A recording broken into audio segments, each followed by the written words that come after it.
சாந்தி 22/1/2017 அவ்யக்த முரளி.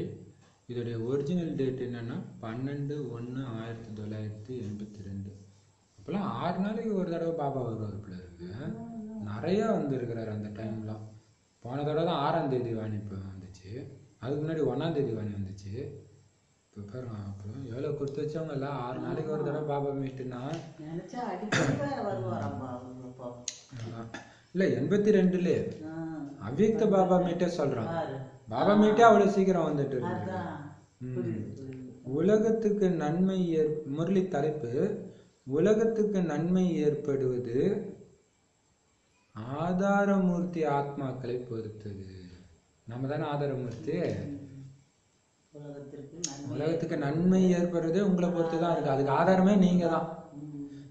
இன்னைக்கு பாப்தாதா உலகின் ஆதாரமூர்த்தி ஆத்மாக்களை பார்த்து கொண்டிருக்கிறார். மிக உன்னத சர்வசிரேஷ்ட ஆத்மாக்கள் நீங்கள், உலகத்தின் ஆதாரமூர்த்திகள்.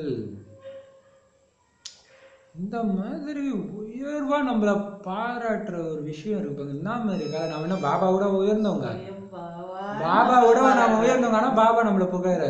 ஆனா நம்ம யோசிக்கிறோம் மத்தவங்களை புகழ. எவ்வளவு பெரிய தெய்வீக கலை இல்லையா? அப்ப அந்த ஆதாரமூர்த்தி ஆத்மாக்களை பாபா பார்த்துட்டு இருக்கிறாரு. ஏன்னா நீங்க யாரையோ நினைச்சிடாதீங்க, உங்களை தான் சொல்றாரு. மிக உன்னத சர்வசிரேஷ்ட ஆத்மாக்கள் நீங்க, உலகத்தின் ஆதாரமூர்த்திங்க நீங்க. சிரேஷ்ட ஆத்மாக்கள், உங்களுக்குத்தான் முன்னேறும் கலை மற்றும் பறக்கும் கலை இருக்குது. அப்படின்றதுனால முழு உலகத்துக்குமே நன்மை செய்யறதுக்கான பொறுப்பாளர் ஆகிடுறீங்க. அதாவது இங்க உங்களுக்கு ஒரு டெஸ்ட் பேப்பர் வருது, பயங்கரமான டெஸ்ட் பேப்பர். ஆனா அந்த டெஸ்ட் பேப்பர்ல கொஞ்சம் கூட உங்க புத்தி செலுத்தாம உங்களால பாபாவோட இணைந்து அந்த ஆனந்தத்தை அனுபவம் செய்ய முடிஞ்சா உலகத்துக்கு நீங்க மிகப்பெரிய நன்மை செஞ்சிருக்கிறீங்கன்னு அர்த்தம். ஏன்னா சாதாரண விட்டீங்கன்னா இந்த வைப்ரேஷன் உங்களை தாக்கிச்சுன்னா வைப்ரேஷன் கெட்டு போகுது இல்ல. இதையும் மீறி நீங்க அங்கிருந்து கொடுக்குறீங்க பாருங்க. அப்ப இது பறக்கும் கலை. இந்த உலகத்துல நீங்க இல்லை, உங்களுக்கு தான் இது முன்னேறும் கலை. எல்லாம் இறங்கிட்டு இருக்கிறாங்க. அந்த மாதிரி நீங்க பறக்கும் கலையில இருக்கிறதுனால தான் முழு உலகத்துக்கும் நன்மை செய்யறதுக்கு நீங்க பொறுப்பாளர். எதை பத்தி எதை பத்தியும் நீங்க கவலைப்படாம இருக்கிறதே ஒரு மிகப்பெரிய நன்மை உலகத்துக்கு. ஏன்னா வைப்ரேஷன் அந்த மாதிரி வைப்ரேஷன் பரவும் இல்லையா? எவ்வளவு பெரிய விஷயம். அப்ப இங்க இருக்கிறத கவலைப்படுறதே உலகத்துக்கு செய்யற மிகப்பெரிய துரோகம். எவ்வளவு பெரிய விஷயம் இல்லையா? அதனாலதான் முழு உலகத்துக்கும் நன்மை செய்யறதுக்கு பொறுப்பாளரா நீங்க ஆகி இருக்கிறீங்க. எதனால? உங்களுக்கு பறக்கும் கலை, முன்னேறும் கலை இருக்கிறதுனால.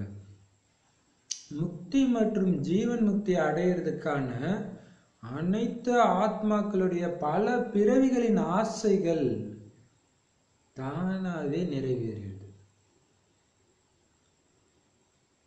நீங்க சிரேஷ்ட ஆத்மாக்கள் முக்தி, அதாவது தன்னுடைய வீட்டின் கதவுகளை திறப்பதற்கு பொறுப்பாளர் ஆகிடுறீங்க. அப்படின்னா அனைத்து ஆத்மாக்களுக்கும் இனிமையான இல்லத்தில் புகலிடம் கிடைத்து விடுகிறது. வெகு காலத்தின் துக்கம் மற்றும் அமைதியின்மை முடிவடைஞ்சிடுது. ஏன்னா சாந்தி தாமவாசிகள் ஆகிடுறாங்க. ஜீவன் முக்தியின் ஆஸ்தியினால வஞ்சிக்கப்பட்ட ஆத்மாக்களுக்கு ஆஸ்தி பிராப்தி ஆகிவிடுகிறது. இதற்கான பொறுப்பாளராக, அதாவது ஆதாரமூர்த்தி சிரேஷ்ட ஆத்மாக்களாக தந்தை குழந்தைகள் உங்களைத்தான் ஆக்குறாரு. முதல்ல குழந்தைங்க, பின்புதான் நாம் என்று எப்பொழுதும் பாப்தாதா கூறுகிறார்.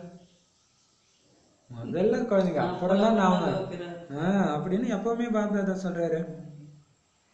குழந்தைகள் முன்னால், தந்தை பின்னால். அதே மாதிரிதான் எப்பொழுதும் நடத்தி வந்திருக்கிறார். தன்னை அந்த மாதிரி உலகத்துக்கே ஆதாரமூர்த்தி நாமன்னு புரிஞ்சு நடந்துக்கிறீங்களா? விதையின் கூடவே மரத்தின் தண்டில் சிரேஷ்ட ஆத்மாக்கள் ஆதார மூர்த்திகள் நீங்க இருக்கிறீங்க.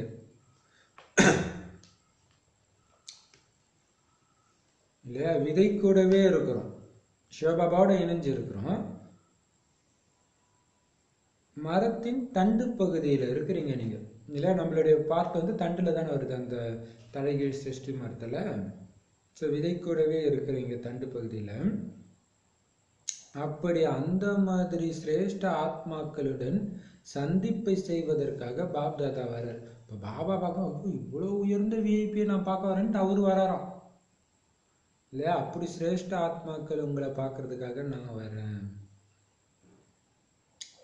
நீங்க அந்த மாதிரி சிரேஷ்ட ஆத்மாக்கள், எந்த மாதிரி உயர்ந்த ஆத்மாக்கள் நீங்கன்னா, உடலற்ற சிவபாபாவை கூட, ஒளி வடிவ உடல்ல இருக்கிற பிரம்ம பாபாவை கூட உங்களுக்கு சமமா பௌதிக ரூபத்துல கொண்டு வந்துடுறீங்க. அந்த மாதிரி உயர்ந்த ஆத்மாக்கள், வா அங்க என்ன வேலை, வா பிரம்ம பாபா நீ வா அப்படின்னு 2 பேரும் அழைச்சிட்டு வந்து, அந்த மாதிரி உயர்ந்த ஆத்மா நீங்க கூப்பிட்டீங்கன்னா வந்தேனா, ஏன்னா அவங்க 2 பேரும் ஆஜராயிடுறாங்க. அப்படின்னா நீங்க எவ்வளவு சிரேஷ்டமானவர்கள். கடவுளே உங்க கட்டுப்பாட்டுல வச்சிருக்கீங்கன்னா சாதாரண இதா இல்லையா? சங்கர் பார்ட்டிங்க சொல்லுங்க, இவங்க கூப்பிடுற நேரத்துக்கு கடவுள் வர்றாங்க, அப்ப கடவுளே இவங்க கண்ட்ரோல் பண்றாங்களான்னு அவங்க நக்கல் அடிப்பாங்க. ஆனா அவ்வளவு உயர்ந்தவர்கள் நீங்க தான் சொல்றாரு பாபா. அப்ப பாருங்க, இப்ப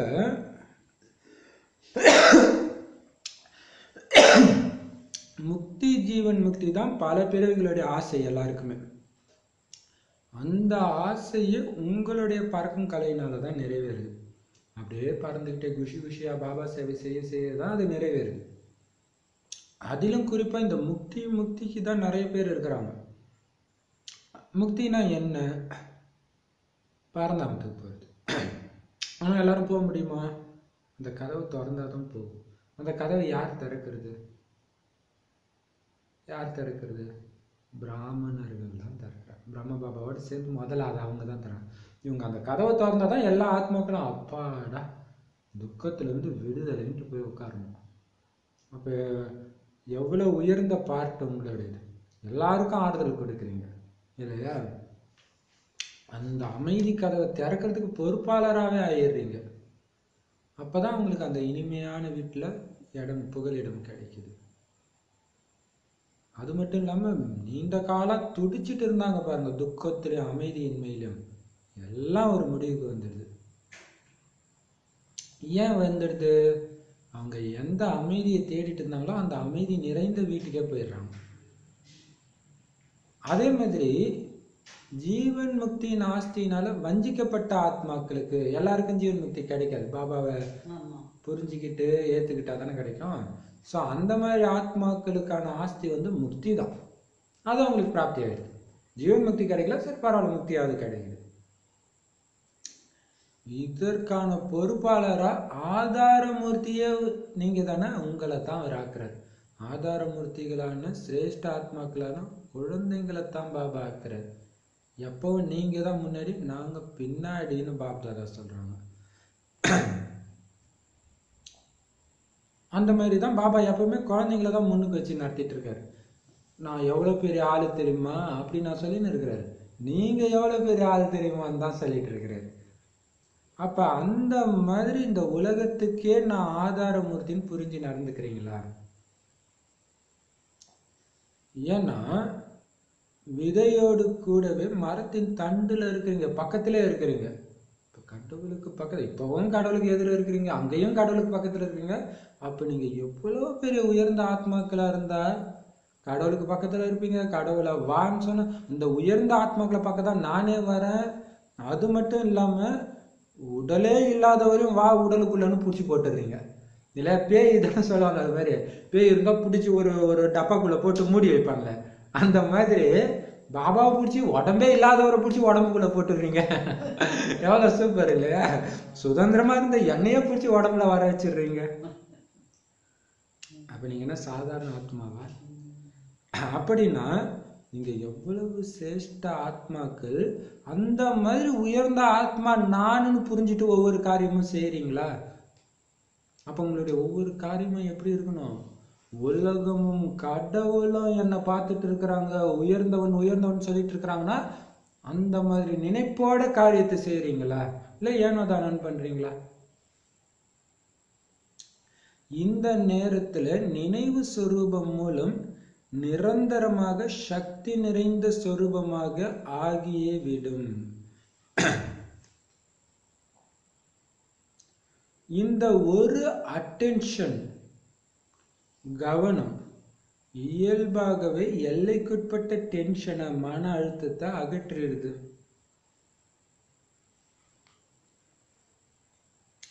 இந்த அட்டென்ஷனின் எதிரில்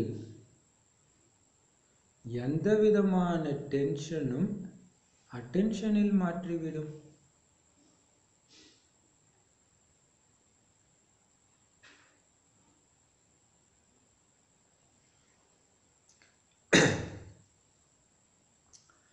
இந்த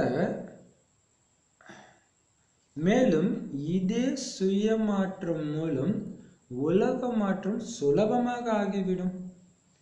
இந்த அட்டென்ஷன் அந்த மாதிரி மந்திர காரியத்தை செய்யும். அதன் விளைவாக அநேக ஆத்மாக்களின் அநேக விதமான டென்ஷனை அழித்து தந்தையின் பக்கம் அட்டென்ஷனை ஈர்க்கும். அட்டென்ஷன்னா கவனம். எப்படி இன்றைய நாட்கள்ல அறிவியலின் அநேக விதமான சாதனங்கள் அந்த மாதிரி இருக்குது. எந்த மாதிரி இருக்குது? அதுல ஒரு பட்டன் அழுத்தினா போதும் நாலாபுறங்களிலும் இருக்கும் குப்பை கூலங்கள் அசுத்த பொருட்களை எல்லாம் தன் பக்கம் இழுத்துடும். வேக்கம் கிளீனர் இல்லையா? வேக்கம் கிளீனருக்குலாம் இப்படி வச்சீங்கன்னா சல்லுன்னு வந்துடும். எல்லாமே நாலாபுறங்களிலும் செல்ல வேண்டியது இருக்காது. ஆனா சக்தி மூலமாக தானாகவே இழுக்கப்பட்டு விடுகின்றன. அந்த மாதிரி அமைதியின் சக்தி மூலமாக இந்த அட்டென்ஷனின் பல சொரூபம் மூலமாக அநேக ஆத்மாக்களின் டென்ஷனை அகற்றுறீங்க. அமைதியின் சக்தி மூலமாக இந்த அட்டென்ஷனின் பல சொரூபம் மூலமாக அநேக ஆத்மாக்களின் டென்ஷனையே நீங்க அகற்றுறீங்களா? குப்பையை அகற்ற மாதிரி நீங்க டென்ஷனை அகற்றுறீங்க. அதாவது அவங்க நான் அநேக முயற்சி செய்தும் வெகு காலமாக இந்த டென்ஷன் என்ன தொந்தரவு செஞ்சுட்டு இருந்துச்சு. ஆஹா, அது எப்படியோ முடிஞ்சே போயிடுச்சு. ஆஹா அப்படின்னு அனுபவம் செய்வாங்களாம். யார் அகற்றினார் என்ற இந்த அனுபவம் மூலமாக சிவசக்தி இணைந்த ரூபத்தின் பக்கம் அட்டென்ஷன் செல்ல ஆரம்பிச்சிடும். எப்படி சூப்பரா சொல்றாரு பார்த்தீங்களா? என்ன கேட்டார் ஃபர்ஸ்ட்? நீங்க என்ன சாதாரண ஆத்மாவா? முக்தி கொடுக்குறீங்க, கடவுளையே இங்க வர வைக்கிறீங்க, எல்லாத்துக்கும் ஆதார மூர்த்தியா இருக்கிறீங்க. அதுக்கு காரணம் உங்களுடைய முன்னேறும் கலையும் பறக்கும் கலையும் சொல்லிட்டு அந்த மாதிரி உயர்ந்தவர்கள் நீங்க புரிஞ்சிட்டு காரியத்தை செய்றீங்களான்னு கேட்டுட்டு இந்த நினைவு அந்த மாதிரி உயர்ந்தவன் நான்ன்ற நினைவுல நீங்க கவனம் வச்சீங்கன்னா எனக்கு என்னுடைய ஒவ்வொரு அசைவு நான் அசைந்தால் உலகம் அசையுது இல்லையா? அப்படித்தானே? நான் அமைதியா இருந்தா உலகமே அமைதியாகுது.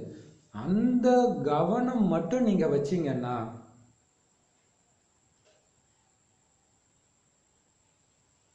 நிரந்தரமாக சக்தி நிறைந்த சொரூபமா ஆயிடுவீங்க.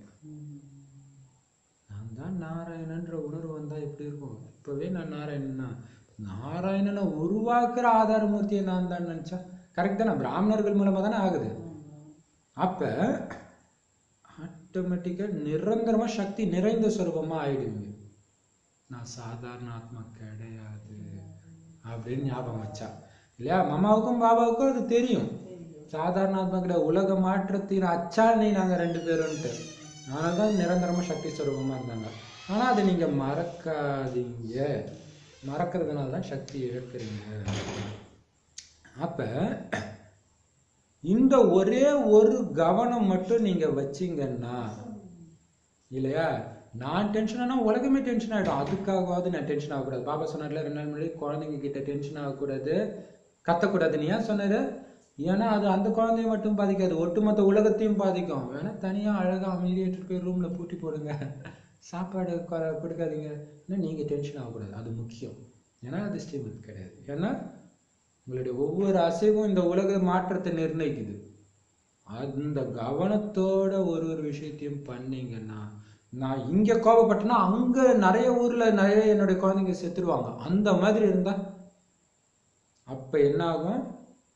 அந்த கவனமும் நினைவும் எப்பவுமே சக்தி நிறைந்தவரா இருப்பீங்க. சின்ன சின்ன விஷயத்துல மூக்கு நுழைக்க மாட்டீங்க. ஏன்னா ஒட்டுமொத்த உலகத்தின் ஆதாரம் ஒருத்தி நான் இல்லையா? இப்ப சக்தி சொரூபமா ஆயிடுவீங்க. அப்ப இந்த ஒரு கவனம் வைக்கிறதுனால உங்களுக்கு வர்ற எல்லைக்குட்பட்ட டென்ஷன் எல்லாம் தானா போயிடுது. ஏன்னா எனக்கு மிகப்பெரிய வேலை கொடுத்திருக்கு, மிகப்பெரியவர் கொடுத்திருக்கிறாரு, என்னை மிகப்பெரியவன் ஞாபகப்படுத்தி கொடுத்திருக்கிறார். உன்கிட்ட மட்டும்தான் இந்த வேலையை கொடுத்திருக்கிறாரு. அப்ப அதுல கவனம் கொடுத்தா இல்லையா, சதா உங்களுக்கு சக்தி போகணும், சக்தி நிறைந்தவனா இருக்கணும். அதுக்காக நான் எல்லைக்குட்பட்ட விஷயத்துல இருந்தெல்லாம் விலகி இருக்கணும், எல்லைக்குட்பட்ட பற்று கோபம் எல்லாத்துல இருந்தும் விலகி இருக்கணும் அப்படின்னு தான் ஆட்டோமேட்டிக்கா டென்ஷன் எல்லாம் போயிடும். ஏன்னா எல்லாத்துல இருந்து விடுவிச்சுக்கிட்டே இருப்பீங்க. இந்த கவனத்தின் எதிரில் எப்படிப்பட்ட டென்ஷனா இருந்தாலும் அதுவும் அட்டென்ஷன்ல மாறிடும். இது சாதாரண சுய மாற்றமா? இந்த ஒரு கவனத்தினால உங்களுடைய கேரக்டரே மாறுது பாருங்க. இந்த சுய மாற்றத்தின் மூலமாக உலக மாற்றமே ரொம்ப ஈஸியாயிடும்ன்ற. நான் சாதாரணமானவன் இல்லைன்ற ஒரு நினைவு எவ்வளவு ஈஸியாக்கி கொடுக்குறாரு பாருங்க புருஷார்த்தத்தை. நீ சாதாரணமானவனே கிடையாது. ஒவ்வொருத்தரும் பாபா தினம் தினம் அதான் சொல்றாரு, நீங்க சாதாரணமானவர் கிடையாதுன்னு. அதே மாதிரி நாமளுமே அப்படிதான் சொல்லணும். அப்ப இந்த அட்டென்ஷன் அந்த மாதிரி மந்திர காரியத்தை செய்யும். ஏன்னா உலகத்தை மாத்துறது சாதாரண விஷயம் கிடையாது. ஆனா இந்த ஒரு விஷயத்துல கவனம் கொடுக்கறதுனால, நான் ஆதாரமூர்த்தின்றதுல கவனம் கொடுக்கறதுனால அப்படிப்பட்ட மாற்றத்தை செய்யுமா, மந்திர காரியத்தை செஞ்சிடும். அதன் மூலமா என்ன ஆகும்னா, அநேக ஆத்மாக்களின் அநேக விதமான டென்ஷன் ஆயிடுச்சிடும். ஒவ்வொருத்தருக்கும் ஒவ்வொரு டென்ஷன், ஒவ்வொருத்தருக்கும் ஒவ்வொரு வீட்டுக்கு வீடு வாசப்படி சொல்றாங்களே, அந்த மாதிரி பலவிதமான டென்ஷனையும் அழிச்சிடும். அப்ப அந்த டென்ஷன் எல்லாம் போன உடனே எங்க போகும்? தந்தையின் பக்கம் அட்டென்ஷனை ஈர்க்கும் இல்லையா? நான் சாதாரண ஆத்மா இல்லை, அந்த நினைவு. ஒருத்தர்கிட்ட பேசும்பொழுது எனக்கு எங்க வர டைம் இருக்கு, எனக்கு இந்த பிரச்சனை அந்த பிரச்சனை. அப்ப பாருங்க, அப்ப மைண்டுக்குள்ள பேசுங்க, நான் சாதாரண ஆத்மா கிடையாது. எதிர பேசிட்டு இருக்கிற ஆத்மா கொடுத்து வச்ச ஆத்மா, ஏன்னா என்கிட்ட பேசிட்டு இருக்குது.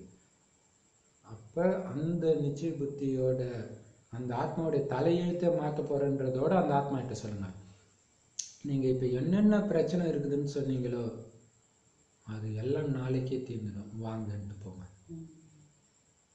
டக்குன்னு தீர்ந்தோன்னே யோசிப்பாங்கல்ல, என்னதான் கும்பகாரண வர்க்கத்துல ஸ்லைட்டா வச்சு யோசிப்பாங்கல்ல இல்லையா? அப்ப அவங்களுடைய கவனம் எங்க போகும்? அப்பா பக்கம் கவனம் ஈர்க்கப்படும். எப்படி இன்றைய நாட்கள்ல அறிவியலுடைய நிறைய விதமான சாதனங்கள் என்ன பண்ணுது, ஒரு சுவிட்சை போட்டா எங்க மூல முடுக்குல இருக்கிற குப்பையெல்லாம் தன் பக்கம் ஈர்த்துக்குது. ஸோ நாலா பக்கமும் போய் போய் பெருக்க வேண்டிய அவசியம் கிடையாது. அந்த மாதிரி சக்தியின் மூலமா அது பிடிச்சி இழுத்துடுது. அது உங்களுடைய படைப்பு, நீங்க படைப்பாளர். அதால அது பண்ண முடியும்னா உங்களுடைய அமைதி சக்தி என்ன சாதாரண சக்தியா? எண்ணத்தின் சக்தி, அதுலதான் இருக்குது எல்லாமே. அமைதி மாய திறந்தாலே ஒண்ணுமே நடக்காது. வாயை மூடினீங்கன்னா நடக்காததெல்லாம் நடக்கும். அப்படி இந்த மனசின் அமைதி சக்தியின் மூலமாக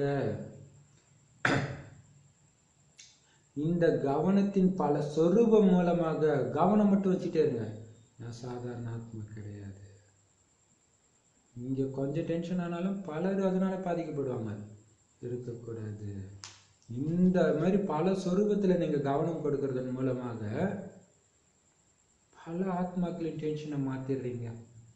இல்லை டக்கு டக்குன்னு கவனம் கொடுக்குறோம். ஐயோ எனக்கு இப்போ திடீர்னு அது ஏதோ பிடிச்சி இருக்குதுன்னா, ஐயோ அதுக்கு என்ன சக்தி கம்மியாக இருக்குது, நான் அதனால போயிட்டேன்னா பல பேர் பாதிக்கப்படுவாங்க, நான் ஆதாரம் ஊற்றியாச்சு, உடனே அந்த சக்தி சொரூபமாகுங்க.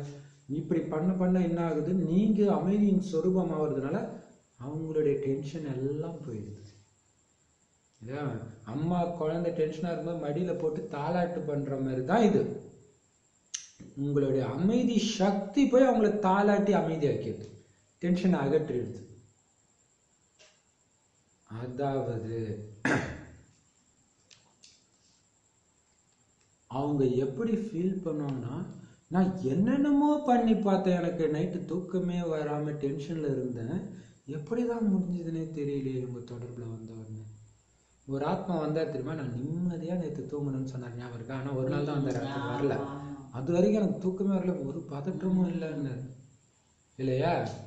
அதுதான் அப்படி அனுபவம் செய்வாங்க. அப்ப இதை யார் பண்ணா அப்படின்னு அவங்க அந்த அனுபவம் மூலமாக என்ன பண்ணுவாங்களாம், சிவசக்தியாக இணைஞ்ச ரூபத்துல இருக்கிறீங்க இல்லையா, உங்க பக்கம் அவங்களுடைய கவனம் செல்ல ஆரம்பிக்கும். உங்ககிட்ட ஏதோ இருக்குது அப்படின்ட்டு. அப்படி டென்ஷன் அட்டென்ஷனில் மாறிவிடும் தானே. டென்ஷன்லாம் அட்டென்ஷனா மாத்திடுறீங்க தானே. அட்டென்ஷன் இல்லைன்னா தான் டென்ஷன் வருது. மாறிடும். நீங்க உங்களுடைய உள்நோக்கு முகத்தை சரியா பண்ணுங்க, எல்லாம் ஆட்டோமேட்டிக்கா மாறிடும். அவங்கள நீங்க எதுவும் மாத்த தேவையில்ல, மாறிடும் தானே. இப்பவோ நினைவு செய்யுங்க நினைவு செய்யுங்கன்னு அடிக்கடி கவனம் ஊட்டுறீங்க.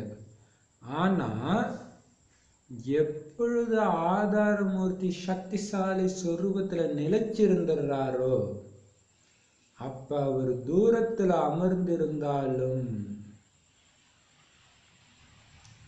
அநேகர்களின் டென்ஷனை ஈர்ப்பவராக, சகஜ அட்டென்ஷனை ஈர்ப்பவராக சத்திய தீர்த்த ஸ்தானமாகி விடுவார். இப்பொழுது நீங்க தேடி போறீங்க, தேடுறதுக்காக எவ்வளவு சாதனங்களை கையாளுறீங்க, மேலும் பிறகு அவர்கள் உங்களை தேடி வருவார்கள். அல்லது எப்பவுமே நீங்களே தான் தேடி போயிட்டே இருப்பீங்களா? சேவையோடைய அடுத்த லெவல் சொல்றார் இல்லையா. இப்ப பாபா நினைச்சீங்க, என்ன பிரச்சனை வந்தாலும் பாபா நினைச்சீங்க மத்தச்சி சரியாயிடும், பாபா நினைச்சீங்க பிரதர் சரியாயிடும், அதான் சொல்லிட்டு இருக்கிறோம். ஆனா நான் தான் ஆதாரமூர்த்தின்ற அந்த கவனத்தை கொடுத்து எப்ப சக்திசாலி சொரூபத்திலே நிலைக்கிறீங்களோ, என்னுடைய ஒரு வினாடி வீணானா கூட பல கோடி குழந்தைங்க துடிக்கும், நான் சக்திசாலி சொரூபத்துல இருந்து கொஞ்சம் கூட இறங்க மாட்டேன்னு எப்ப அப்படி நிலைச்சு இருக்கிறீங்களோ அப்ப என்ன ஆகுமா, எங்கேயோ தூரத்துல இருக்கிறவங்களுடைய டென்ஷன் எல்லாம் நீங்க பிடிச்சி ஏத்துக்கலாம். அப்படின்னா என்ன அர்த்தம், அங்க டென்ஷன் இருக்காது, கிளீன் பண்ணி இங்க இருந்தே அவங்களுடைய டென்ஷனை ரிமூவ் பண்ணிடுறீங்க. அது மட்டும் இல்லாம ஈஸியா அவங்களுடைய கவனத்தை உங்க பக்கம் ஈர்க்கக்கூடிய சத்தியமான தீர்த்த ஸ்தானம் ஆயிடுவீங்களாம், உண்மையான இல்லையா.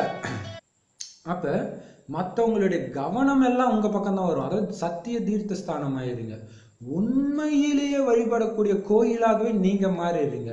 ஏன்னா ஒரு இடத்துல உட்காந்துட்டு மற்றவங்களுடைய கவலை எல்லாம் எடுக்கிறீங்க. எப்படி எடுக்க முடியுது, நான் ஆதாரமூர்த்தி அப்படின்ற ஒரு கவனத்தை வைக்கிறதன் மூலமாக சின்ன சின்ன விஷயத்துல நேரத்தை வீணாக்காம சக்தி நிறைஞ்ச நிலையில இருக்கிறதுனால அது முடியுது உங்களால. அப்ப இப்ப தேடி தேடி போய் பாபாவுடைய செய்தியை சொல்லிட்டு இருக்கிறீங்க, அதுக்காக பஸ் என்னென்னமோ பயன்படுத்தி போறீங்க, அல்லது நியூஸ் பேப்பர்ல போட்டா ஏதோ ஒரு சாதனத்தை பயன்படுத்துறீங்க. ஆனா நீங்க எப்ப இந்த சக்திசாலி சொரூபத்துல நான் தான் இந்த உலகத்துக்கு ஆதாரமூர்த்தி அப்படின்ற நினைவுல நிலைச்சு இருக்கிறீங்களோ, அப்ப உங்களை தேடி அவங்க வருவாங்க தானாவே. நீங்க போகவே தேவையில்லை. அல்லது எப்பயுமே போய் தேடி தேடி தான் போய் செய்தி கொடுத்துமே. எவ்வளவு இப்ப எனக்கே தோணுச்சு, அந்த சேலம் பக்கமா போகும்போது தோணுச்சு, நிறைய ஸ்கூல் வந்துச்சு.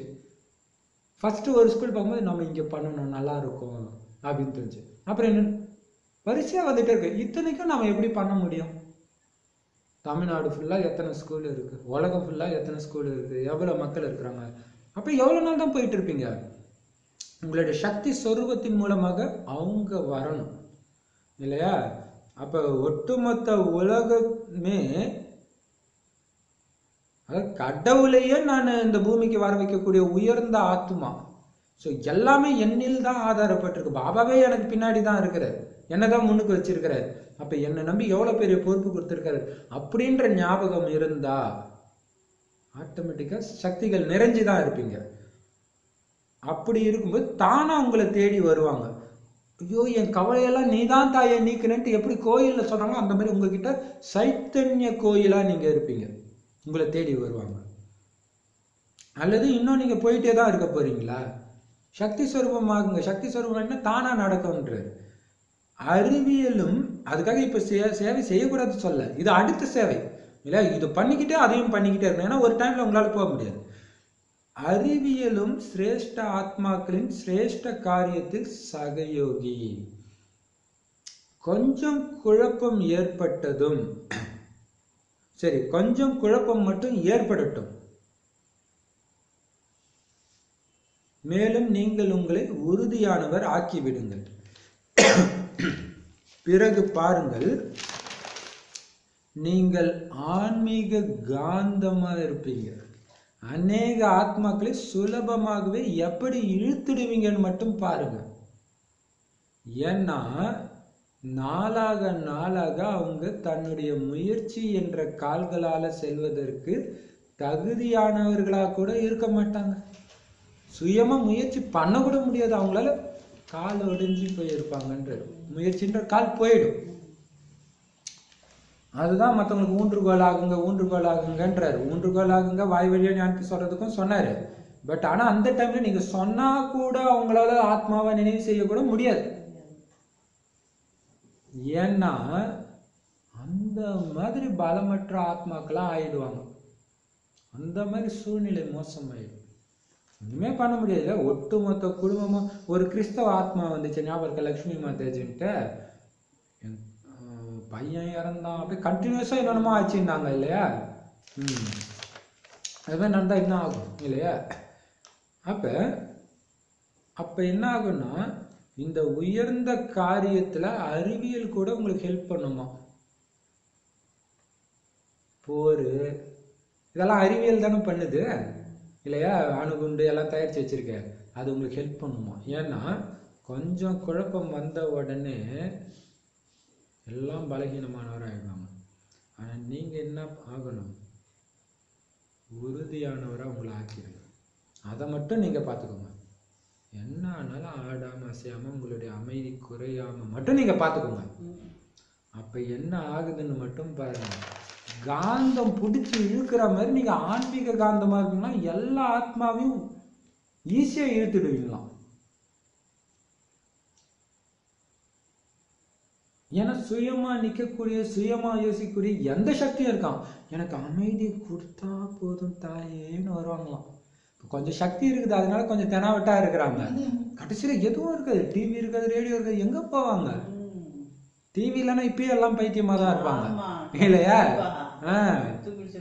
அதுதான்.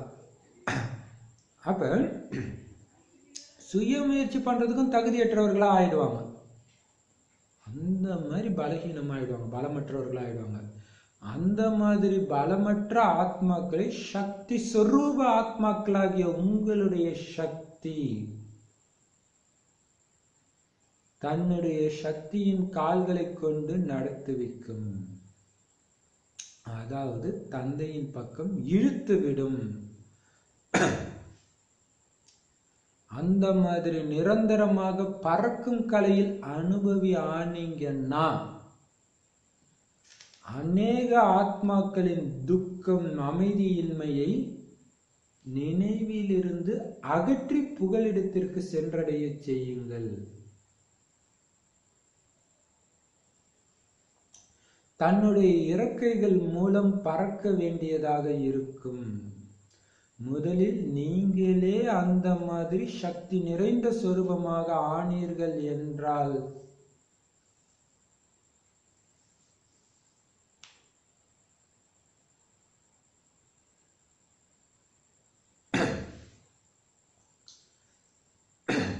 முதலில் நீங்களே அந்த மாதிரி சக்தி நிறைந்த சொரூபமாக ஆனீங்கன்னா தான் சத்திய தீர்த்த ஸ்தானமாகி அநேகர்களை தூய்மையாக்கி முக்தி, அதாவது இனிமையான இல்லத்தின் பிராப்தியை உங்களால செய்ய வைக்க முடியும். இப்ப சொல்லுங்க, நீங்க அந்த மாதிரி ஆதார மூர்த்திகளா? பலருக்கு முக்தி கொடுக்க பொறுப்பாளரா ஆகி இருக்கிறீங்களா? எவ்வளவு பெரிய விஷயம். ஸ்தூலமா சேவை செஞ்சீங்க, எல்லாருக்கும் கொடுத்தீங்க. சக்தியின் மூலமாக சேவை செய்யக்கூடிய அளவுக்கு மாறிட்டீங்களா? எல்லாத்துல இருந்து விடுபட்டு இருக்கிறீங்களா? விடுபட்டு இருந்தாதான் அது முடியும் இல்லையா? அதான் பாபா சொல்றாரு, அந்த மாதிரி பலமற்ற ஆத்மாக்கள் கடைசியில பலமற்றவர் ஆயிடுவாங்கன்றாங்க இல்லையா? அந்த டைம் உங்களுடைய சக்தி உங்களுடைய சக்தியின் கால்களை கொண்டு அவங்கள நடத்தி வைக்குமா. இது ஆக்சுவலா இன்னொரு அர்த்தத்திலையும் சொல்லலாம். எப்படின்னா, உங்களுடைய சக்தி நிறைந்த சொரூபம் அவங்களுக்கு சக்தியை கொடுத்து அவங்கள நடத்தி வைக்கும்ன்றது. ஏன்னா அவங்களுக்கு சுயமா அந்த சக்தியும் இருக்காது. ஒரு சில சமயம் சொல்ல, ஏதோ ஒரு பிரச்சனை வருது, ஏதோ ஒரு இறந்துட்டாங்கன்னா இந்த இறப்பை தாங்கிக்கக்கூடிய சக்தி இறைவன் தான் கொடுக்கணும்னு இல்லையா? இந்த இழப்பை தாங்கிக்கக்கூடிய சக்தி இறைவன் தான் கொடுக்கணும்ட்டு. ஸோ அந்த இறைவனுடைய பங்கை நீங்க செய்வீங்க. கடைசியில உங்களுடைய சக்தியின் மூலமாக அவங்களுக்கு சக்தி கொடுப்பீங்க. அதுக்கு தான் அந்த சுப பாவனை வச்சுக்கிட்டே இருக்கணும். உங்களுக்கு கொஞ்சம் கூட யாருமே எதிரி ஆகிடக்கூடாது, கொஞ்சம் கூட பிடிக்காதவங்களா ஆகிடக்கூடாது. இல்லைன்னா நமக்கு தான் நஷ்டமாயிடும். இப்போ எவ்வளவு கவனம் கொடுக்கணும் பாருங்க. அப்ப அதாவது பாபா பக்கம் இழுத்துடும். நீங்க பாபாவுடைய நினைவுல மட்டுமே இருந்த அந்த ஆத்மாவை அப்படி பார்க்கும்போது உங்க சக்தி அந்த ஆத்மாவை பிடிச்சி இழுத்துடுமா. உங்களுடைய நினைவு அவங்களுடைய நினைவா மாறி இழுத்துடும். எவ்வளவு பெரிய விஷயம். அவங்களே யோசிப்பாங்க, எப்படிதான் பாபா கிடைச்சேன்னு எனக்கே தெரியல அப்படி சொல்லுவாங்க. அப்ப அதுக்கு என்ன பண்ணணும்? நிரந்தரமா பறக்கும் கலையிலே இருக்கணும், கீழே வரக்கூடாது. ஏதோ ஒரு பறவை, சாதக பறவையோ ஃபீனிக்ஸ் பறவையோ சொல்லுவாங்களா, எப்பயும் பறந்துக்கிட்டே இருக்கும்ட்டு. அந்த மாதிரி அனுபவி ஆனீங்கன்னா நிரந்தர பரிஸ்தா. பறக்கும் கலையில பறந்துட்டு சக்தி கொடுக்கறதும், பாப்தாதா கூட பேசிக்கிட்டோம், விளையாடிக்கிட்டோம், இதே தான் வேலை. இந்த பூமிக்கே வர்றதில்லை.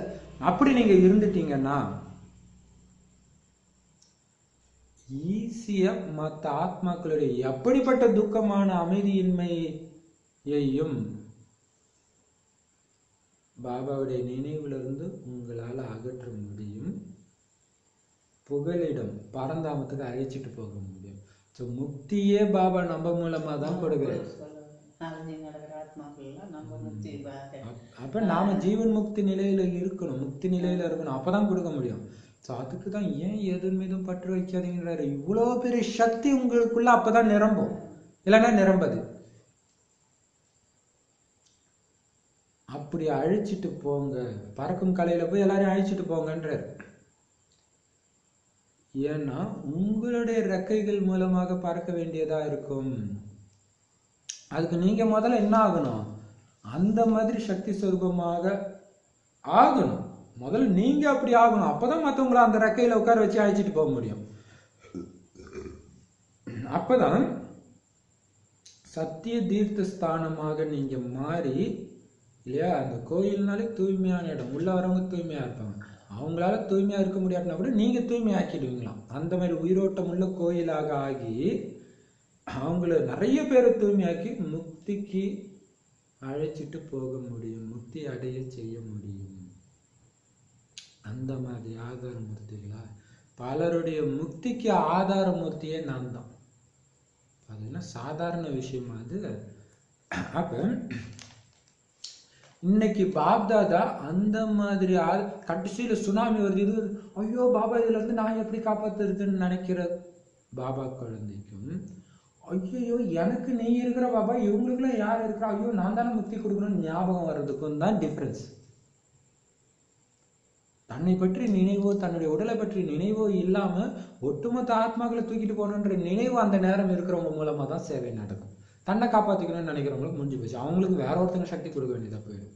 இப்போ நிரந்தரம் அதுதான் இது என்னுடைய கடைசி நொடின்ற பயிற்சி ஏன் பண்றாங்கன்னா, எதிர வரவங்களுக்குலாம் நான் முக்தி கொடுக்கணுன்ற பயிற்சி பண்ணிட்டே இருப்பாங்க.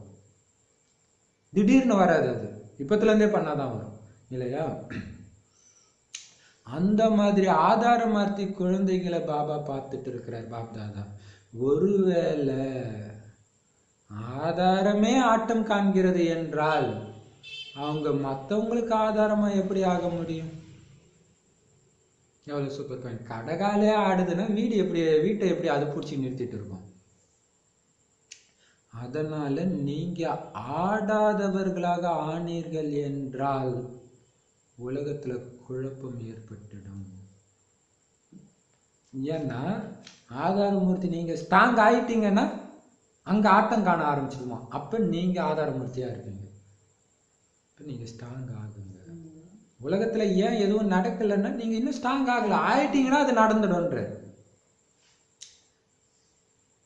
மேலும் சிறிதளவு குழப்பம் கூட நிறைய பேர் ஈஸியா பாபாவுடைய பக்கம் கவர்ந்துருக்கும்.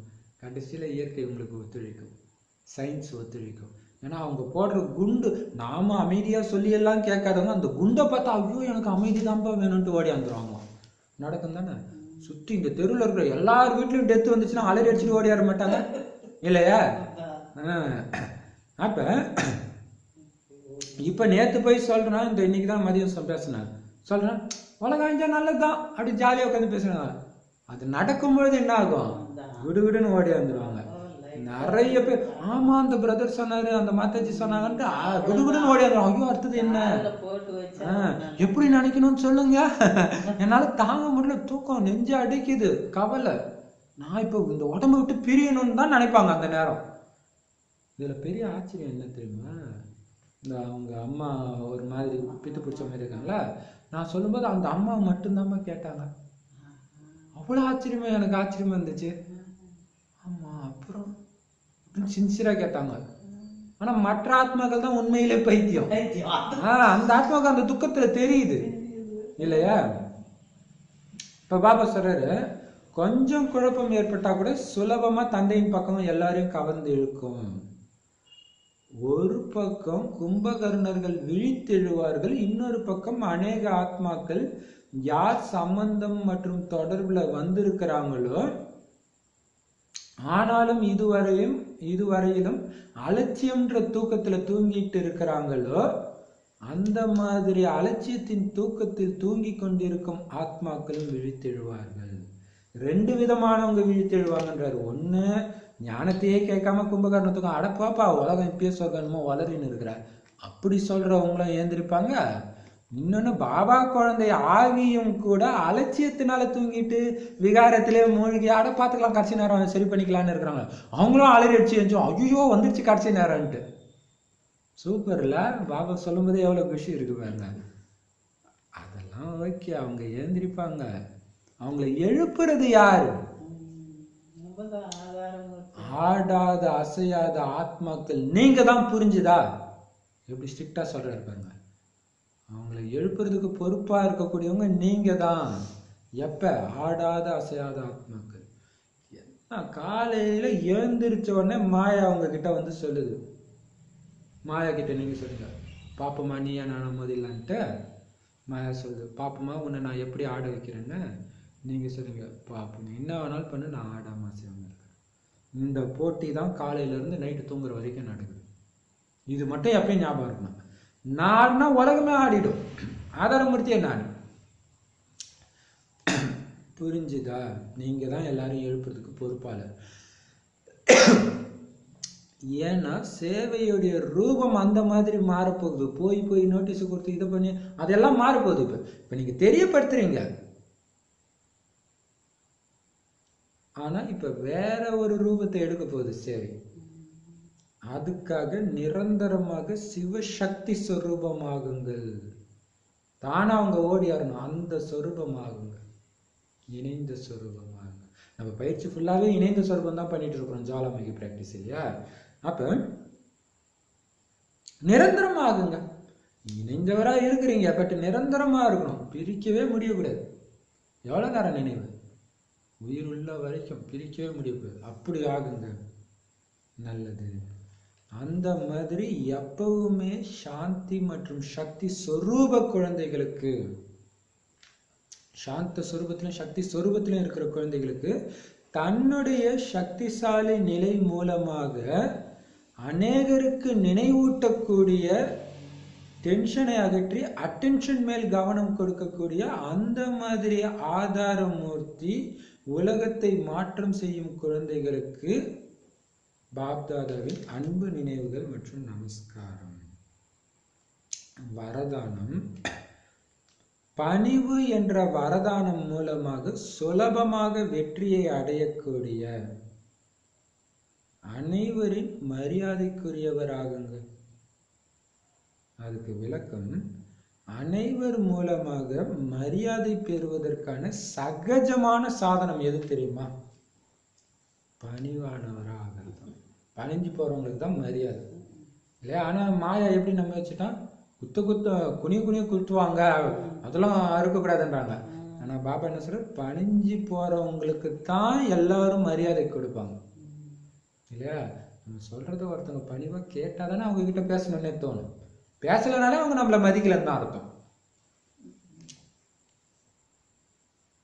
எந்த ஆத்மாக்கள் சுயம் தன்னை எப்பவுமே பணிவாக இருக்கிறதுன்ற இந்த விசேஷம் மூலமாக நடந்து கொண்டிருக்கிறார்களோ அவங்க சுலபமா வெற்றி அடைகிறாங்க. எப்பவுமே நான் பணிவா தான் இருப்பேன், எதுக்காகவும் நான் பணிவை விட மாட்டேன்னு யார் இருக்கிறாங்களோ அவங்க தொட்டதெல்லாம் ஈஸியா வெற்றி அடையும் இல்லையா? ஒருத்தவங்க அதிகாரமா கேட்டிருப்பாங்க, ஒருத்தவங்க பணிவா வந்து கேட்பாங்க, பாரு இந்த தம்பிக்கு எவ்வளவு பணிவா கேட்கு, இப்படி கேட்டா நான் செஞ்சுட்டு போகிறேன், அம்மா அதிகாரமா பண்றேன். இந்த மாதிரி நிறைய பேர் பேசி கேட்டிருக்கிறோம். இப்ப பணிவா தன்னை யார் நடத்திக்கிறாங்களோ அவங்க ஈஸியா வெற்றி அடைகிறாங்க. பணிவானவர் ஆவதுதான் சுயமரியாதை. பணிவானவர் ஆவது என்றால் தலை வணங்குவது என்பது கிடையாது. ஆனா அனைவரையும் தன்னுடைய விசேஷம் மற்றும் அன்பு மூலமாக தலை வணங்குவது. தற்சமயத்துக்கு ஏற்றபடி எப்பொழுதும் சகஜமாக வெற்றியை அடைவதற்காக இதுதான் மூல ஆதாரமே. ஒவ்வொரு காரியத்திலும் சம்பந்தத்திலும் தொடர்பிலும் பணிவானவராக ஆகுபவர்கள் தான் வெற்றி ரத்தினமாகறாங்க. ஈஸியா வெற்றி அடைகிறதுக்கு இந்த டைம்ல என்னன்னா பணிவா பேசுறதான்ற, பணிஞ்சு போறதுதான். அதே மாதிரி ஒவ்வொரு காரியத்திலும் யார் பணிவானவரா இருக்கிறாரோ, ஒவ்வொருத்தருடைய சம்பந்தத்திலும் யார் பணிவானவரா இருக்கிறாங்களோ அவங்க தான் வெற்றி ரத்தினம் ஆகுறாங்க அப்படின்னு சொல்லியிருக்கிறாரு. ஸ்லோகன், ஞானத்தின் சக்தியை தாரணை செஞ்சிட்டீங்கன்னா தடைகள் வருது, அது எல்லாம் உங்களை தாக்குறதுக்கு பதிலாக தோல்வி அடைஞ்சிடும். ஞானத்தின் சக்தியை தாரணை செஞ்சிட்டீங்கன்னா எவ்வளவு பெரிய விஷயம் இல்லையா? இப்ப ஞானத்தின் சக்தியை தாரணம் செய்யறதுன்னா என்ன? திரும்ப திரும்ப என்ன இப்ப சொல்லியிருக்காரு, நான் ஆதாரமூர்த்தி. அது என்ன சாதாரண விஷயமா? அது தாரணை ஆயிடுச்சுன்னா உங்களுடைய நடத்தையே வேற மாதிரி இருக்கும், சக்தி ஸ்வரூபமா இருப்பீங்க. அதான் சொல்றாரு, சக்தி ஸ்வரூபமா இருந்தா மாயா தாக்குமா? என்னவாகும்?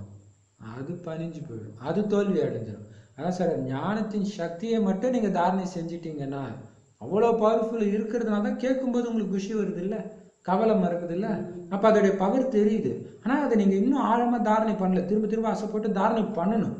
பண்ணிட்டீங்கன்னா எந்த தடையும் உங்களை தாக்காது, உங்க காலில் வணங்கிட்டு போயிடும். ஏன்னா எப்படிப்பட்டதுனாலும் நீங்க அதுக்கேற்ற மாதிரி அந்தந்த சக்தி ஸ்வரூபமா மாறிடுவீங்க, எல்லாத்தையும் தாங்கிக்குவீங்க, பணிவானவராகிடுவீங்க. அப்போ மாயா உங்ககிட்ட தோத்துடும், தடை ஏற்படுத்த முடியாது. தபஸ்வி மூர்த்தி பயிற்சி, தபஸ்வி மூர்த்தி ஆகுங்கள். இப்பொழுது பயமற்றவர் ஜுவாலாமுகியாகி தன்னுடைய தபஸ்வி சொரூபம் மூலமாக இயற்கை மற்றும் ஆத்மாக்களின் உள்ளே தமோ குணமாக என்னென்னலாம் இருக்குதோ அதை எல்லாத்தையும் பஸ்பம் செய்யுங்க.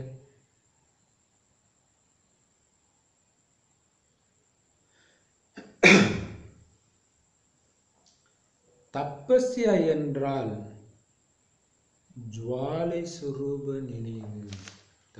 தபஸ்யானாலே ஜுவாலா சுரூப நினைவு தான்.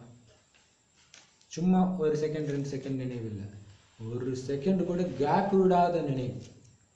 எரிமலை யோகம் இல்லையா, எரிமலை கொழுந்துட்டு எரிகிற மாதிரி எரியிற நினைவுன்னு அர்த்தம் தபஸ்யானா. இந்த நினைவு மூலமாகத்தான்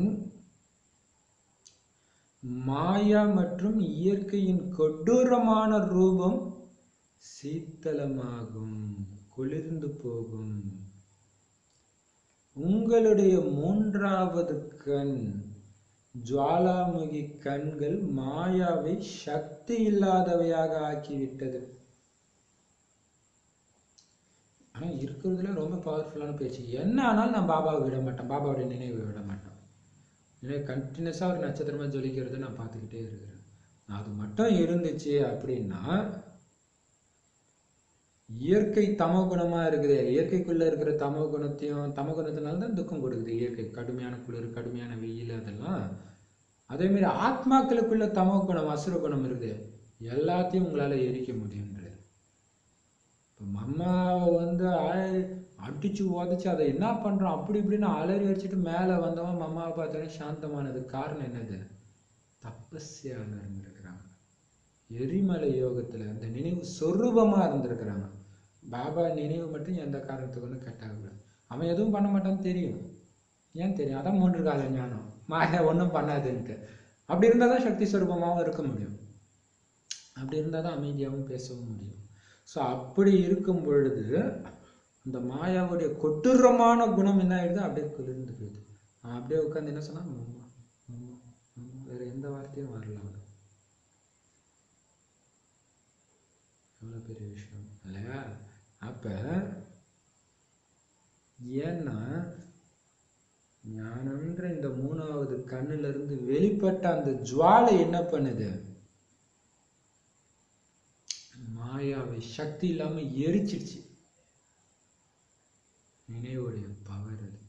அப்படி ஆகுங்க. சுத்தி எந்த மாயம் வரக்கூடாது. மாயா சுத்தி இருக்குதா, இருக்கட்டும். ஆனா உங்களுடைய நினைவு அதை எல்லாத்தையும் சாந்தப்படுத்த முடியும். ஆகுங்க, பண்ணுங்க இல்லையா? எவ்வளவு பெரிய விஷயம். சூப்பரானது. அடுத்த வாணியும் பாபா கொடுத்துருக்கிறாரு. அப்பெல்லாம் எவ்வளவு கொடுத்து வச்சவங்க இல்லையா? சீக்கிரமா பாபா குழந்தையானவங்களாம் 12ஆம் தேதி வாணி கொடுத்துட்டு 14ஆம் தேதி இன்னொரு வாணி வருது. அப்ப அதோடைய முரளியின் தலைப்பு கர்மேந்திரியங்களை வெல்பவர் தான் உலக ராஜ்ய அதிகாரி. சத்யுக இல்லையா? கர்மேந்திரியங்களை வென்று சுய ராஜ்ய அதிகாரி ஆனாதான் உலக ராஜ்யத்தின் அதிகாரியாகவும் நீங்க ஆக முடியும். கர்மேந்திரியங்களை யார் வெல்றாங்களோ அவங்க தான் உலக ராஜ்ய அதிகாரியா. அதுதானே இங்க எல்லாமே. ஆடாத அசையாதவர்னா என்னதான் அர்த்தம்? கர்மேந்திரியங்கள் முழு கட்டுப்பாட்டுல இருக்கணும். சப்தத்துல வர்றதுக்காகவும் சப்தத்தை கேட்பதற்காகவும் எத்தனை சாதனங்களை கையாளுறீங்க?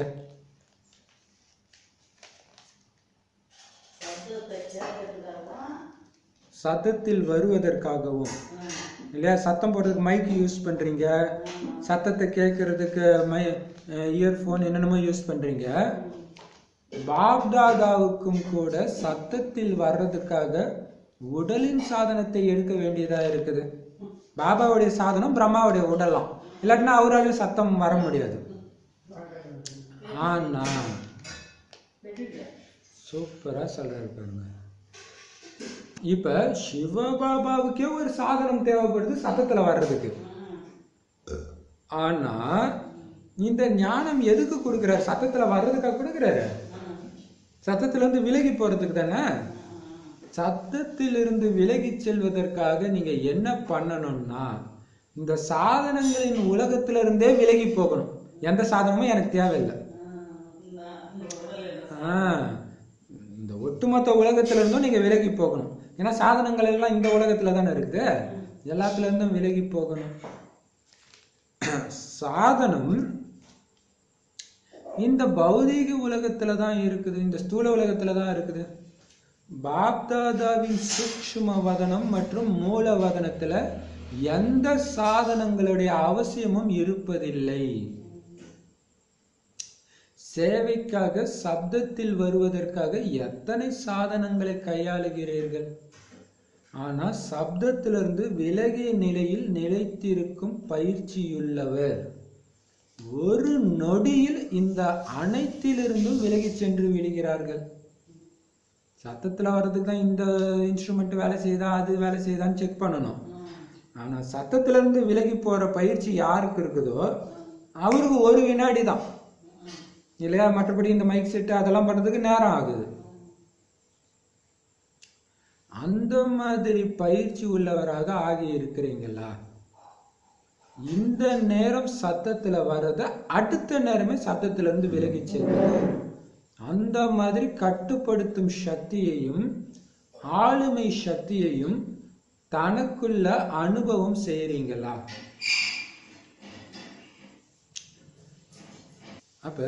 இப்ப ஞானத்தை பேசுறோம். அதுக்கு தான் முரளி எடுக்கிறதுக்கு முன்னாடி டக்குன்னு யோகத்துல இருக்கிறாங்க, முரளி எடுத்து முடிச்சோடனே டக்குன்னு யோகத்துல இருக்கிறாங்க. அப்ப அந்த முரளி எடுத்தது எல்லாத்துல இருந்தும் உங்க மனசு அமைதி ஆகணும் டக்குன்னு. அப்ப சத்தத்துல வர்றதுக்கும் உங்களுக்கு சக்தி இருக்கிற மாதிரி சத்தத்தை விட்டு விலகி போறதுக்கும் உங்களுக்கு சக்தி இருக்கணும். அதுக்கு பேர் தான் கட்டுப்படுத்தும் சக்தி. இல்லைன்னா பேசிக்கிட்டே இருப்போம், அப்படியே பேசுறதுனால மனசு பேசிக்கிட்டே இருக்கும். மனசும் டக்குன்னு போயிடணும் எல்லா சத்தத்தை விட்டோம் எண்ணங்கள்ல இருந்து. ஸோ அந்த மாதிரி கட்டுப்படுத்தும் சக்தியும் ஆளுமை சக்தியும் உங்களுக்குள்ள அனுபவம் ஆகுதா? அனுபவம் செய்றீங்களா? ஃபுல் கண்ட்ரோல் உங்க மைண்ட் இருக்குதா? ஏன்னா பாபா அமைதி சக்தியை பத்தியே தான் தொடர்ந்து பேசிக்கிட்டோம் வர பாபா மீட்ல. எண்ணத்தின் சக்தியையும் எப்ப விரும்புறீங்களோ அப்ப எண்ணத்தில் வாருங்கள். ஸோ பேச்சுக்கு மட்டும் இல்லை, எண்ணத்துக்கும் சொல்றாரு இல்லையா. மனசின் அமைதி வாயின் அமைதி மட்டும் போதாது. எண்ணத்தின் சக்தி கூட எப்ப விரும்புறீங்களோ அப்ப எண்ணத்துல வாங்க, விஸ்தாரத்துல வாங்க. மேலும் எப்ப விரும்புறீங்களோ அப்ப விஸ்தாரத்தையும் முற்றுப்புள்ளியில் அடக்கி விடுங்கள். தொடங்குவதற்கும் நிறுத்துவதற்குமான இரண்டு சக்திகளிலும் சமரூப நிலை இருக்கிறதா? எப்ப ஆரம்பிக்கணும்னு நினைக்கிறீங்களோ ஆரம்பிக்கணும், டக்குன்னு முடிக்கணும்னா முடிச்சிடணும். இதுதான் பெரிய விஷயம். இதை பாபா கிட்ட பிரத்யட்சமா பார்க்கலாம். பாபா அப்படியே பாத்தீங்கன்னா இப்ப கடைசி பாபா மீட்ல கூட பாபா என்ன சொன்னாரு, இந்த மீட்டுக்கு முந்தைய மீட்ல 10 நிமிஷம் அமைதியா இருங்க, இந்த பயிற்சி பண்ணுங்கன்னு. உடனே அடுத்த செகண்டே ஒரு தீதி சொல்றாங்க, பாபா சேவைக்கு டைம் ஆயிடுச்சு. அவர் அமைதியா அப்படின்னு கேட்டார் இல்லையா. அப்ப எப்படி பேசுறது டக்குன்னு பேசினா டக்குன்னு நிறுத்த முடியுதோ, ஏன்னா பாபா அப்படித்தானே பண்றாரு இல்லையா. அந்த மாதிரி உங்களுடைய எண்ணத்தின் சக்தி கூட அந்த மாதிரி இருக்கணுமா. இப்ப நம்ம எண்ணம் வைக்கிறோம், நம்ம மாஸ்டர் சர்வசக்திவான் ஆத்மா, ஆதாரமூர்த்தி ஆத்மா, இது மாதிரி நிறைய இருக்குது. அதுல இருந்தும் டக்குன்னு முற்றுப்புள்ளி வச்சுட்டு பாபா மட்டும் உங்களுக்கு தெரியணும்னா அதுவும் பண்ணணும். அதான் பாபா அடிக்கடி சொல்றாரு, இதான் நமக்கு மெயின் பயிற்சி. சுபமான எண்ணங்கள்ன்ற கடல்ல நீந்துங்க. எப்ப தேவைப்படுதோ அந்த கடலின் ஆழத்துக்கு போயிடுங்க. அப்படின்னு என்ன, எண்ணங்கள் அற்ற நிலை, அமைதியான நிலை, அது முடியணும். விஸ்தாரத்துல வாங்க. ஆனா எப்ப விரும்புங்களோ விஸ்தாரத்துக்கு எல்லாம் ஒரு முற்றுப்புள்ளியில அடக்கிடுங்க. அப்படியே பாபா புள்ளி முடிஞ்சு போச்சு, நான் புள்ளி பாபா புள்ளி, நடந்து முடிஞ்சதுக்குலாம் முற்றுப்புள்ளி, டக்குன்னு வந்துடுங்க. அப்ப தொடங்குறதுக்கும் ஒரு எண்ணத்தை உருவாக்குறதுக்கும் உங்களுக்கு சக்தி இருக்கணும். டக்குன்னு அதை நிறுத்துக்கு எந்த நேரம் முடிக்கணும் ஏற்கனவே முடிவு பண்ணி கரெக்டா அந்த நேரத்துல முடிச்சிடணும். தேவையில்லாத எண்ணங்கள் வர விடக்கூடாது. அப்படி இந்த ரெண்டு சக்தியும் சமரூப நிலை இருக்குதா உங்களுக்கு? ரெண்டு சக்திகளும் சமரூப நிலை இருக்குதா? சூப்பர் பாயிண்ட் இல்லையா. ஏ கர்மேந்திரியங்களை ராஜ்யம் செய்பவரே, பாபா எப்படி அவர் சொல்லும் போதே அப்பா. அப்ப இந்த மாதிரி நாம ஒருத்தர் கூப்பிடணுமா இல்லையா? பாபா நம்மளை இப்படி கூப்பிடுறாரு. அன்னைக்கு கூப்பிட்டாரு தூக்கத்தை வென்ற குழந்தையே அப்படின்னு கூப்பிடுறாரு. இன்னைக்கு என்ன சொல்றாரு? கர்மேந்திரியங்களை ராஜ்யம் செய்பவரே. சொல்லும் போதே எப்படி சக்தி வருது இல்லையா?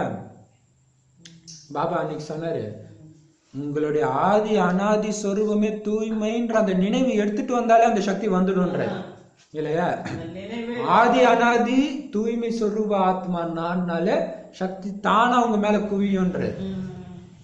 அந்த மாதிரி கர்மேந்திரியங்களை ராஜ்யம் செய்பவரே, உங்க கட்டளைப்படி நடத்துவிப்பவரே, இந்த மகிமையெல்லாம் இறைவனுக்கு இப்ப பாடுறாங்க, பக்தியில தேவதைகளுக்கும் பாடுறாங்க. ஆனா இப்ப அந்த மகிமையை பண்றதுக்கு முன்னாடியே நமக்கு பாடுறாரு. கர்மேந்திரியங்களை ராஜ்யம் செய்பவரே, தன்னுடைய ராஜ்ய சக்தியை அனுபவம் செய்யறீங்களா? அது எவ்வளவு பெரிய விஷயம் இல்ல. இங்க இருக்கிற எதுவும் என்ன சஞ்சலம் படுத்தல, அப்படி அனுபவம் ஆகுதா? அப்படியே ஃபுல் பாபா நினைவு தான். வீட்டுக்குள்ள போறோம், நிறைய அஞ்ஞானி ஆத்மாக்கள் இருக்கிறாங்க, டிவி பாடுறாங்க, அந்த கதையை பேசுறாங்க, எதுவுமே உங்களை சஞ்சலப்படுத்தாம பாபாவோட மட்டும் இணைஞ்சு இருக்க முடிந்தால் அந்த ராஜ சக்தியை அனுபவம் செய்றீங்கன்னு அர்த்தம். அனுபவம் செய்றீங்களா? சரிங்க, பாபா கிட்ட மட்டும் உங்களால பேசிட்டு இருக்க முடியுதா? படிக்கும் போதே அப்படி அந்த சக்தி ஃபீல் ஆகுது. ராஜ்யம் செய்யும் சக்தி சிரேஷ்டமா அல்லது கர்மேந்திரியங்கள் அதாவது பிரஜைகளின் சக்தி சிரேஷ்டமா? எப்படி கேட்கிறாரு? என்ன அர்த்தம்? எது உயர்ந்தது? ராஜ்யம் செய்யற சக்தி, அந்த கர்மேந்திரியங்களை உங்க கட்டுப்பாட்டுக்குள்ள வச்சுக்கிற சக்தி உயர்ந்ததா? கர்மேந்திரியங்கள் உங்களை அடக்கிட்டு இருக்குதே அது உயர்ந்ததா? கர்மேந்திரிய இஷ்டத்துக்கெல்லாம் உங்க கண்ணு புத்தி எல்லாம் போகுது, இது உயர்ந்ததா? எது உயர்ந்தது? ஏன்னா ராஜா தான் கட்டளை கொடுக்கணும், பிரஜை கொடுக்க கூடாது. ஆத்மா ராஜா, கர்மேந்திரங்கள் பிரஜைகள். கேட்கும்போது எப்படி இருக்குது இல்லையா? அப்ப என்ன அனுபவம் செய்றீங்க? எது உயர்ந்தது? ஒருத்தங்க திட்டிட்டு வந்தா உங்களுக்கு குஷியா இருக்குதா? அவன் திட்டுனாலும் அப்படியே ஆனந்தத்துல இருந்தா எது உங்களுக்கு உயர்ந்ததுன்னு தோணும்? பா, நமக்கு அந்த சக்தி வந்துருச்சுன்னு தெரியும் இல்லையா? அப்ப நில் அப்படின்னு சொன்னீங்க, நின்னுடுச்சு. நீங்க நில் அப்படின்னு மீண்டும் சொல்றீங்க, ஆனா அது தொடங்கிடுச்சு. அப்படி இருக்கக்கூடாது. இல்ல இல்லப்பா, ஐயோ பாபாவை நினைக்கணும் அப்படின்னு சொல்றீங்க, ஒரு செகண்ட் நிக்குது, மறுபடியும் நினைக்கணும்ன்றீங்க, ஆனா நிக்க மாட்டேங்குது, ஓடுது. அப்படி இருக்கக்கூடாது. உங்க கட்டளை மீறி அது வண்டி போகக்கூடாது. பிரேக் பிடிச்சா வண்டி நிக்கணும், போயிட்டே இருக்கக்கூடாது. ஒவ்வொரு கர்மேந்திரியங்களின் சக்தியில கண்கள் மூலம் சைகை மட்டும் கொடுத்தீங்கன்னா, சைகை மூலமாகவே எப்படி விரும்புகிறீங்களோ அப்படி நடத்துவிக்க முடியும். எப்படி சூப்பரா சொல்றாரு பார்த்தீங்களா? ஒவ்வொரு கர்மேந்திரியங்களின் சக்தியில கண்கள் மூலம் சைகை கொடுத்தாலே அதன் மூலமாகவே நீங்க விரும்புற மாதிரி அது நடத்தி வைக்க முடியும்.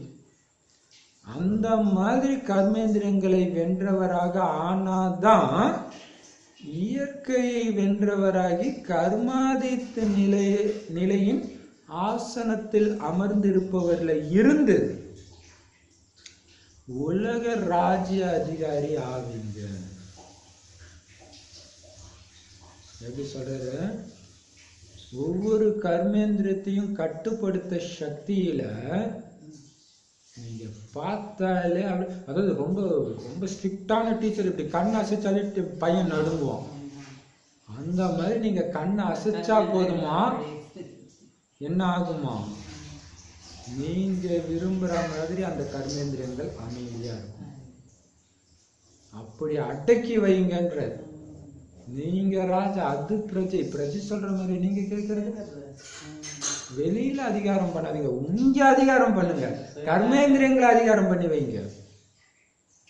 அப்படி நீங்க மட்டும் கர்மேந்திரியங்களை வென்றவரா கர்மேந்திரிய ஜித்த ஆயிட்டீங்கன்னா கண்டிப்பா இயற்கை வென்றுடுவீங்க இல்லையா?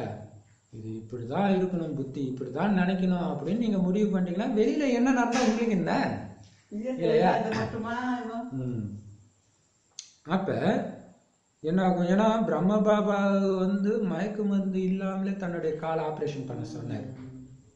ஏன்னா புத்தியை வேற இடத்துல நிலைக்க வைக்க சொன்னார், அது நின்றுச்சு. இங்க நீ வராத, இங்க என்ன வேலை? நான் எஜமானா நீ எஜமானா? அப்ப உள்ள இல்ல வலிக்குது. நான் சொல்றது கேளு, நீ அங்க போ. அது எப்படி வலிக்கும்? போ பரந்தாமத்துக்கு போ, பாபா கூட பார்த்துட்டே இல்லையா? அப்ப அதுதான் கர்மாதத்து நிலை. கடைசியில அந்த நிலை வரும் எல்லாருக்குமே. அப்ப இந்த பயிற்சியில நீங்க பக்காவா ஆயிட்டீங்கன்னா என்ன ஆகும்னா, இந்த கர்மாதித்த நிலையில இருந்து அந்த சேர்ல இருந்து வேற சேருக்கு டிரான்ஸ்பர் ஆயிடுங்க. அது என்ன சேரு? உலக ராஜ்ய அதிகாரி ஸ்ரீ நாராயணன் ஆயிடுவீங்க. அப்ப அதுக்கு என்ன பண்ணணும்? நீங்க சொல்ற கட்டுப்பாட்டுல அது இருக்கணும். கட்டுப்படுத்தும் சக்தி, அதான் மெயின் ஆளுமை சக்தி. உங்களை நீங்க ஆள முடியலன்னா நீங்க எப்படி உலகத்தை ஆள முடியும்? இல்லையா? அப்ப எனவே கர்மேந்திரியங்களை வென்றவனாக ஆகி இருக்கிறன்னா அப்படின்னு தன்னைத்தானே கேளுங்க. உங்க கட்டுப்பாட்டுல இருக்கிறா. சுத்தி உங்க மானத்தை வாங்குறாங்க, ஆனா உள்ள பூர்வமா உங்க நல்லா இருக்கணும்ன்ற உணர்வு மட்டும்தான் உங்களுக்குள்ள வருதுன்னா உங்களுடைய கர்மேந்திரியங்கள் உங்க கட்டுப்பாட்டுல இருக்கு. உங்களை மீறி வாய் திட்டல, மனசு வெறுக்கல, கை கால் சண்டை போடல, எதுவும் நல்லா இருக்கணும்னு தான் சொல்லுது. ஒரு கதை கூட வருமே, அம்மாவையே கழுத்தை வெட்டிட்டு போகும்போது பார்த்து நடன்னு சொன்னாங்கன்னு ஒரு பரசுராமன் கதை வரும் இல்லையா? அந்த மாதிரி. அப்ப உங்களை செக் பண்ணுங்க, கர்மேந்திரியங்களை வென்றவனா ஆகி இருக்கிறேன்னா அப்படின்னு உங்களை நீங்களே கேளுங்க. ஒவ்வொரு கர்மேந்திரியமும் நீங்க என்ன கட்டளை கொடுக்குறீங்க, சொல்லுங்கய்யா சொல்லுங்கய்யா, வந்தேனையா கூறுங்களையான்னு சொல்லிக்கிட்டே இருக்குதா? நீங்க சொல்ற மாதிரி கேட்டு இருக்கா? இல்ல அது இஷ்டத்துக்கு அங்க பாரு, அது எப்படி இருக்கு பாரு, இங்க என்ன பேசுறாங்க கேளு, அது என்ன சாப்பிடு, இது என்ன, இப்படி போயிட்டு இருக்குதா? நீங்க சொல்ற கட்டளை மட்டுமே சொல்லுங்க சொல்லுங்கன்னு கேட்டுட்டு இருக்குதா? செக் பண்ணுங்க. அப்படி இருந்தாதான் கர்மேந்திரியங்கள் வென்றவரா நீங்க ஆகி இருக்கிறீங்கன்னு அர்த்தம். ராஜ்ய அதிகாரிகள் உங்களை எப்பொழுதும் வரவேற்பதாக, அதாவது சலாம் செஞ்சுக்கிட்டே இருக்க, அவங்கள பார்த்தாலே வரவேற்கணும். அது கர்மேந்திரியங்கள் இல்லையா? ராஜாவின் எதிரில் முழு பிரஜை தலை வணங்கி சலாம் செய்தா. முழு பிரஜைன்னா எல்லா கர்மேந்திரமும் இல்லை, எல்லா கர்மேந்திரமும் அடங்குது, ஆனா ஒரு கர்மேந்திரம் மட்டும் அடங்க மாட்டேங்குதுன்னா அப்படி இருக்குதா? எப்படி கேட்கிறாரு இல்லையா? ஏன்னா நீங்க ராஜா. இதுக்கு முந்தைய வானிலை என்ன சொன்னாரு? நீங்க சாதாரண ஆத்மா கிடையாதுன்னு புரிஞ்சுக்கோங்க. அதோடைய கண்டினியூஷன் தான் இது. சாதாரண ஆத்மா பிரஜை கிட்ட சொல்றதுக்கெல்லாம் கேட்டுன்னு இருப்பான். ராஜா அப்படி கேட்க மாட்டார்லாம். ஆதாரமூர்த்தி, இது என்னுடைய கை காலு மூக்கு கண்ணெல்லாம் நான் சொல்றதை கேட்டாதான் ஒட்டுமொத்த உலகம் நான் சொல்றதை கேட்கும், பஞ்ச தத்துவமும் கேட்கும் இல்லையா? அப்படி எல்லாமே சலாம் செய்தா உங்களை அது வரவேற்குதா? அல்லது அவன் கிடக்குறான், நான் சொல்றதுதான் அவனே கேட்டுன்னு இருப்பான்னு சொல்லின்னு இருக்கான். இல்ல, எல்லாமே உங்க கண்ட்ரோல்ல இருக்கணும். அது சொல்ற இஷ்டத்துக்கு நீங்க போயிடக்கூடாது. இப்ப ஒரு பெரிய எஜமானன் வந்தாருன்னா டக்குன்னு அப்படியே அந்த வாட்ச்மேன் எழுந்திரிச்சு சலாம்னு வைக்கணும். எஜமான் வர்றாரு, அவன் பாட்டுக்கு அடப்பாடா அவன் கிடக்குறாரு அப்படியே உட்காந்துன்னு இருந்தா இப்போ என்ன ராஜாவுக்கு எஜமானுக்கு மரியாதை? அந்த மாதிரி நீங்க இருக்கணும்ன்ற. எப்படி? உங்களுடைய பிரஜைகளான இந்த கர்மேந்திரங்கள் உங்களை பார்த்தோன்னே டக்குன்னு ஏஞ்சி நிற்கணும். சொல்லுங்க எஜமான் என்ன பண்ணணும் அப்படி கேட்கணுமா? சலாம் போடுதா? இல்ல அதுக்கு நீங்க சலாம் போட்டுறீங்களா? எஜமானன் போய் வாட்ச்மேனுக்கு சலாம் போடலாமா கேட்கிறாரு.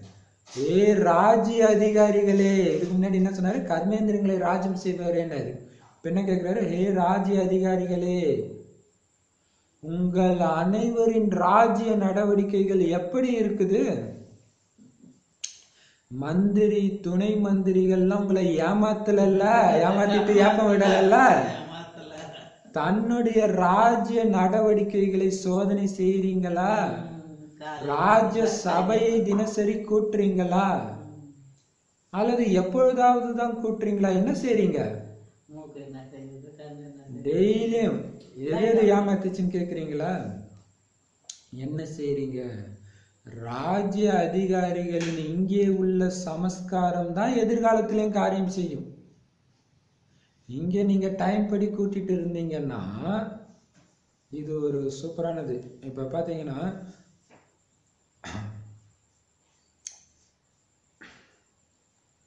இந்த ஒரு அதாவது ஒரு எஜமானன் வந்து ஒரு கடையில வேலை செய்யறாருன்னா தினம் தினம் கூப்பிட்டு நீ என்ன வேலை செஞ்ச, எவ்வளவு சேல்ஸ் பண்ணேன்னு கேட்டா அந்த பிசினஸ் ஒழுங்கா நடக்கும். இவரு கண்டுக்காம சுத்திட்டு இருந்தாருன்னா அதுதான். அதே மாதிரிதான் ஒவ்வொரு கர்மேந்திரியத்தையும் நீ இன்னைக்கெல்லாம் என்ன பண்ண, அதுக்கு பிரம்மபாவ தண்டனை வேற கொடுப்பாராம் இல்லையா?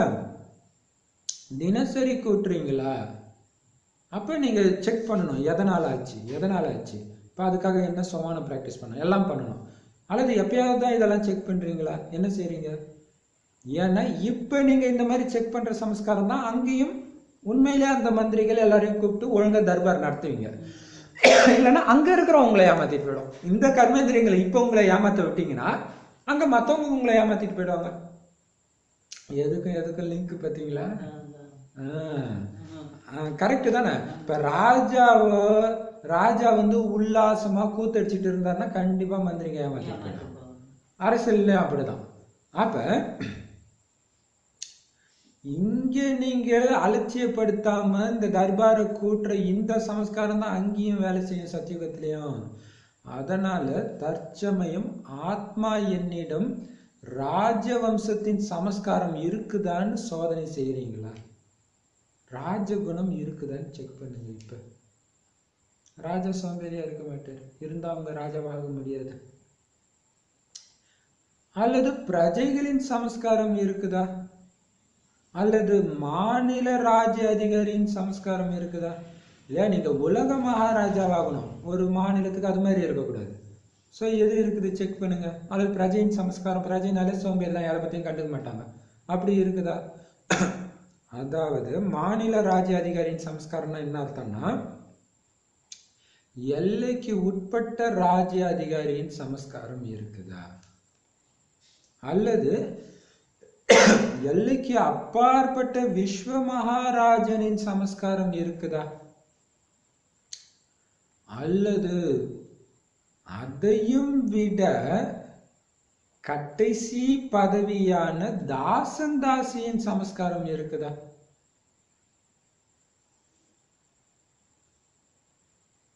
சாக்காரத்தில் இருக்கும் பொழுதும் தாசன் தாசி ஆவதற்கான அடையாளம் என்னவென்று சொல்லி இருந்தோம். யார் எந்த ஒரு பிரச்சனை மற்றும் சமஸ்காரத்தின் அடிமையாகி சோர்வாக இருக்கிறாங்க, உதாஸ், ஹிந்தியில உதாஸ், அதாவது சோர்வாக இருக்கிறாங்கன்னா உதாஸ் அல்லது சோர்வானவரின் அடையாளம் தாசன் தாசி ஆவது.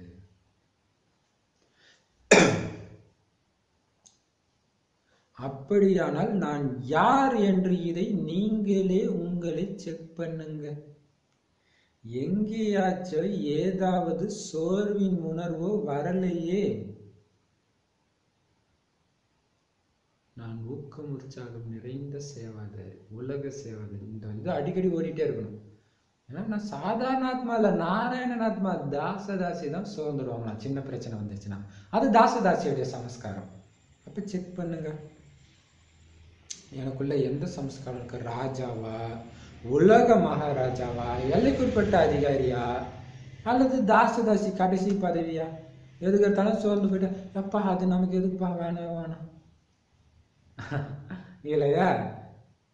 அது தாசதாசியுடைய சமஸ்காரம். சேவைனா தடை வரும், ஐயோ இவங்க இது பண்ணுவாங்க அது பண்ணுவாங்க, ஐயோ சேவையே பண்ணாம இருக்குதான் பெஸ்ட் அப்படின்னு இருந்தா தாசதாசியுடைய சமஸ்காரம். நாராயணன் ஆத்மாக்கு உலகம் ஃபுல்லா குழந்தை, என் இடம் பார்க்காது இல்லையா?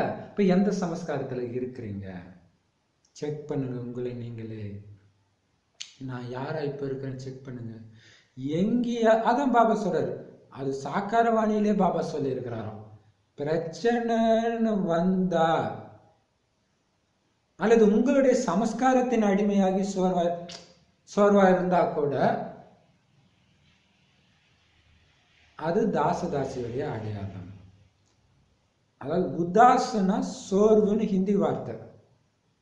அப்ப உதாஸ் தான் தாசதாசியுடைய சமஸ்காரன்றது. அந்த வார்த்தையை வச்சு விளையாடுவார் இல்லையா பாப்பா, உதாசா இருக்கிறவங்க தாசதாசிகள்ன்றாங்க, சோர்வடைகிறவங்க தாசதாசி. நேத்து வானில தான் சொன்னாரு அழக்கூடாதுன்னு சொன்னாரு. அழுதா யாரு? இப்ப பாப்பா என்ன சொல்றாரு? சோர்வடைஞ்சா யாரு? கீழ்மட்ட வேலைக்காரங்க, தாசதாசிகள்.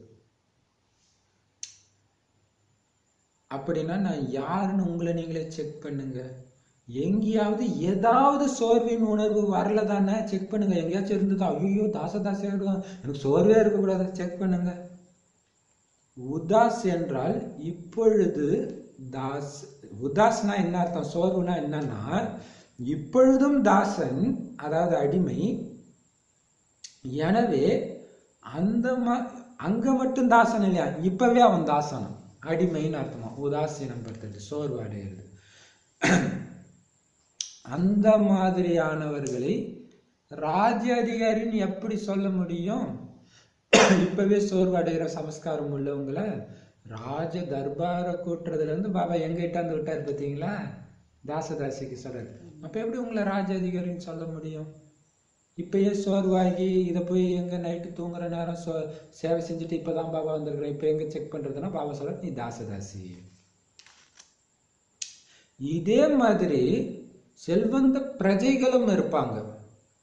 எனவே இங்கேயும் யாரும் ராஜா ஆகவில்லை, ஆனா செல்வந்தர் ஆகி இருக்கிறாங்க. எப்படின்னா ஞான ரத்தினங்களின் பொக்கிஷம் அதிகமாக இருக்குது, சேவை செய்து புண்ணிய கணக்கில் சேமிப்பும் அதிகமாக இருக்குது. ஆனா நேரம் வரும்பொழுது தன்னை அதிகாரியாக்கி வெற்றி அடைபவர் ஆக்கும் கட்டுப்படுத்தும் சக்தி, ஆளுமை சக்தி இல்லைன்னா ஞானம் நிறைஞ்சிருக்குது ஆனால் சக்தி நிறைஞ்சிருக்கல அப்படின்னு ஆயிடுது. அதாவது ஆயுதம் தரித்தவர் தான், ஆனா தேவையான நேரத்துல அந்த ஆயுதத்தை செயல கொண்டுட்டு வர தெரியல, முடியல. கையிருப்பு இருக்குது, ஆனா தேவையான நேரத்துல தானும் உபயோகம் செய்ய முடியாது, மற்றவர்களையும் உபயோகம் செய்ய வைக்க முடியாது. சட்டம் தெரியும், அந்த சட்டத்தை பயன்படுத்துற விதி தெரியாது. இப்படியெல்லாம் பாபா யோசிக்கிறார் பாருங்க இல்லையா. அந்த மாதிரி சமஸ்காரம் உள்ள ஆத்மாக்களும் இருக்கிறாங்க, அதாவது செல்வந்த சமஸ்காரம் உள்ளவர்களும் இருக்கிறாங்க. அவங்க ராஜ்ய அதிகாரி ஆத்மாக்களின் நெருக்கமான துணைவர்களாக எப்பொழுதும் அவசியம் இருப்பாங்க. ஆனா அவர்களே அதிகாரி ஆகிறது கிடையாது. புரிஞ்சுதா? கூட இருப்பாங்க, அதிகாரி ஆக மாட்டாங்க. யாரு? யூஸ் பண்ண தெரியாதவங்க. ஞானம் நிறைய இருக்கும், ஞானத்தை நிறைய பேருக்கு சொல்றோம், ஆனா ஒரு டெஸ்ட் பேப்பர் வரும்போது அதை பயன்படுத்த தெரியல, டக்குன்னு வெளியே வர தெரியலன்னா இது எவ்வளவு பெரிய விஷயம் இல்ல. பயிற்சி எல்லாம் பண்ணிச்சு, ஆனா அந்த நேரத்துல தோத்துரும். பெரும்பாலும் அப்படித்தானே ஆயிட்டு இருக்குது. அப்ப நேரம் வரும்போது இந்த கட்டுப்படுத்தும் சக்தி வேலை செய்யல, ஞானம் இருக்குது ஆனா வேலை செய்யல அப்படின்னா சக்தி இல்லையே, ஞானத்தை சக்தியா ஆக்க முடியலையே, தாரணை செய்ய முடியலையே. ஆயுதம் எல்லாம் இருக்குது, இதெல்லாம் பயன்படுத்தி நீ யார் வேணாலும் ஜெயிக்கலாம், ஆனா அதை பயன்படுத்தவே தெரியல அப்படின்னு சொல்ற. அது நேரத்துக்கு எடுத்துட்டு வரதில்ல, பயன்படுத்தவும் தெரியும் ஆனா நேரத்துக்கு எடுத்துட்டு வரல. அப்ப தேவையான நேரத்துல அது தனக்கும் பயன்பட மாட்டேங்குது, அடுத்தவங்களுக்கும் பயன்பட மாட்டேங்குது. ஏன்னா தானும் பாதுகாப்பா இருந்து எதிராளிக்கும் சக்தியை கொடுக்கறதா இந்த பாபா குழந்தைங்களுடைய வேலையை. முடியல, சட்டம் எல்லாம் தெரியுது, கத்தனா அவங்களும் கத்துவாங்கன்னு தெரியுது, அமைதியா இருந்தாதான் அவங்க அமைதி ஆக்குவாங்கன்ற விஷயம் அந்த நேரம் வேலை செய்ய மாட்டேங்குது, விதி தெரியல. அந்த மாதிரி சமஸ்காரம் உள்ள ஆத்மாக்கள் ராஜ அதிகாரியோட நெருக்கத்திலேயே இருப்பாங்களே தவிர சுயம் ராஜ அதிகாரி ஆக மாட்டாங்க. இது எவ்வளவு பெரிய அதிசயம். அவங்க கூடவே இருப்பாங்க, துணைவரா இருப்பாங்க. இப்ப இல்ல கூடவே மந்திரி அந்த மாதிரி ராஜா பதவி மட்டும் அடைய மாட்டாங்க. மந்திரி அந்த மாதிரி துவாபர கலியுகத்துல எல்லாம். சத்தியுகத்துல பாத்தீங்கன்னா வேற ஏதாவது ஃப்ரெண்டு அந்த மாதிரி இருப்பாங்க. இப்பொழுதும் ஏன்னா கிருஷ்ணருக்கு ஃப்ரெண்டு இருப்பாங்க, க்ளோஸ் ஃப்ரெண்டு இருப்பாங்க. ஆனா அந்த ஃப்ரெண்டு ராஜாவாக மாட்டாரு, இவங்களுக்கு பிறகுறவங்க தான் ராஜாவாவாங்க. ஸோ அந்த மாதிரி. அப்ப இப்பொழுது தற்சமயம் இதுவரையிலும் நான் என்னவா ஆகி இருக்கிறேன், நீங்களே உங்களை பத்தி யோசிங்க. பாபா சொன்னாரு லிஸ்ட், இதுல எவ்வளவு லிஸ்ட் கொஞ்சம் நெஞ்சமா சொன்னாரு பாபா இல்லையா? எதுவா இருக்கிறேன்னு நீங்களே கொஞ்சம் யோசிங்க. நீங்க இப்ப கூட மாற முடியும், ஒன்னும் டைம் முடியல, இருக்குது, மாற முடியும். ஏன்னா பாபா அதோட நிறுத்திட மாட்டார், மாறதுக்கான வழியை சொல்வாரு.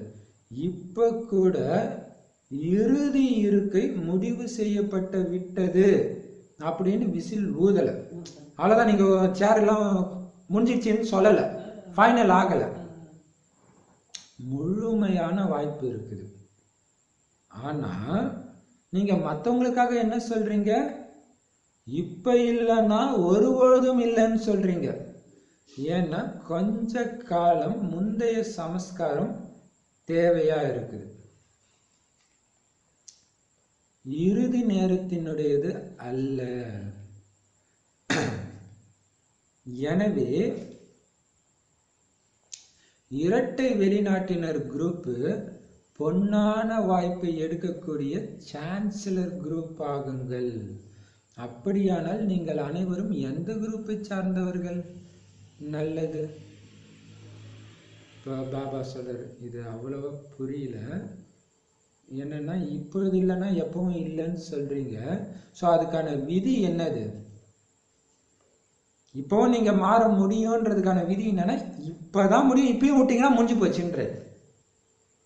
ஸோ இப்பவே, இப்ப இல்லைன்னா எப்பவும் இல்லைன்னு நீங்க அதுக்கு பயிற்சி பண்ணுங்க.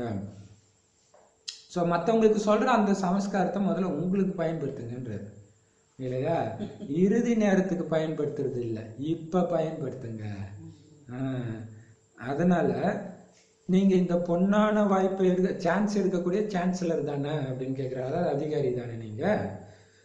ஸோ எந்த குரூப் நீங்க? சான்ஸ் எடுக்கக்கூடிய சான்சலர் குரூப் தானே. நல்லது. இன்னைக்கு அமெரிக்கா மற்றும் ஆஸ்திரேலியாவை சார்ந்தவர்களுக்கான வாய்ப்பு அப்படின்னா இரு சாரருமே எந்த குரூப் ஆயிட்டீங்க?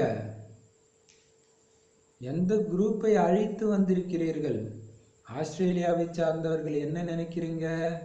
நீங்க சான்சலர் குரூப்பா? ஆஸ்திரேலியாவின் சக்திகள் என்ன நினைக்கிறீங்க? சக்தி தளமும் குறைந்தது அல்ல. பாண்டவர்கள் இருக்கிறார்கள் என்றால் சக்திகள் சக்திகளாக இருக்கிறார்கள். இருவர்களுமே அவங்களுடைய வேகத்தோடு சென்று கொண்டிருக்கிறார்கள். ஆஸ்திரேலியாவில் சக்திகள் அதிகமா அல்லது பாண்டவர்கள் அதிகமா? ரெண்டு பேருமே சமமா இருக்கிறாங்கன்னு சொல்லியிருக்கிறாங்க. சக்திகள் கொஞ்சம் ஓய்வெடுத்து கொண்டிருக்கிறார்கள். பாபா புகழறாரா திட்டுறாரா கண்டுபிடிங்க.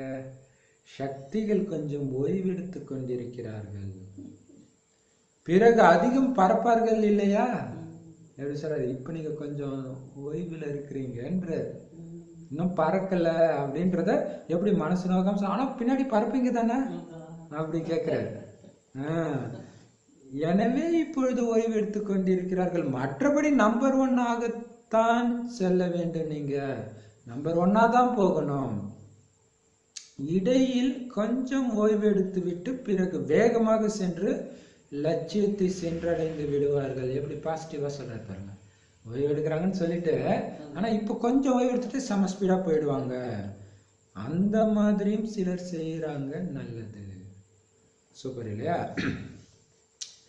எப்பொழுதும் கர்மேந்திரியங்களை வென்ற, இயற்கையை வென்ற, சூக்ஷ்ம சமஸ்காரத்தை வென்ற, இவ்வளோத்தையும் வெல்லணும். கர்மேந்திரியத்தையும் வெல்லணும், இயற்கையும் வெல்லணும், சூக்ஷ்ம சமஸ்காரம் அது மிகப்பெரிய இதில் அதையும் வென்ற, அதாவது மாயாவை வென்ற சுய ராஜ்ய அதிகாரியாக இருப்பவர் நாளை உலக ராஜ்ய அதிகாரியாக ஆகிற அந்த மாதிரி ராஜவம்ச ராஜ ரிஷி ஆத்மாக்களுக்கு பாப்தாதாவின் அன்பு நினைவுகள் மற்றும் நமஸ்காரம். 2 நாளைக்கு ஒரு வாணி வந்திருக்கிறது.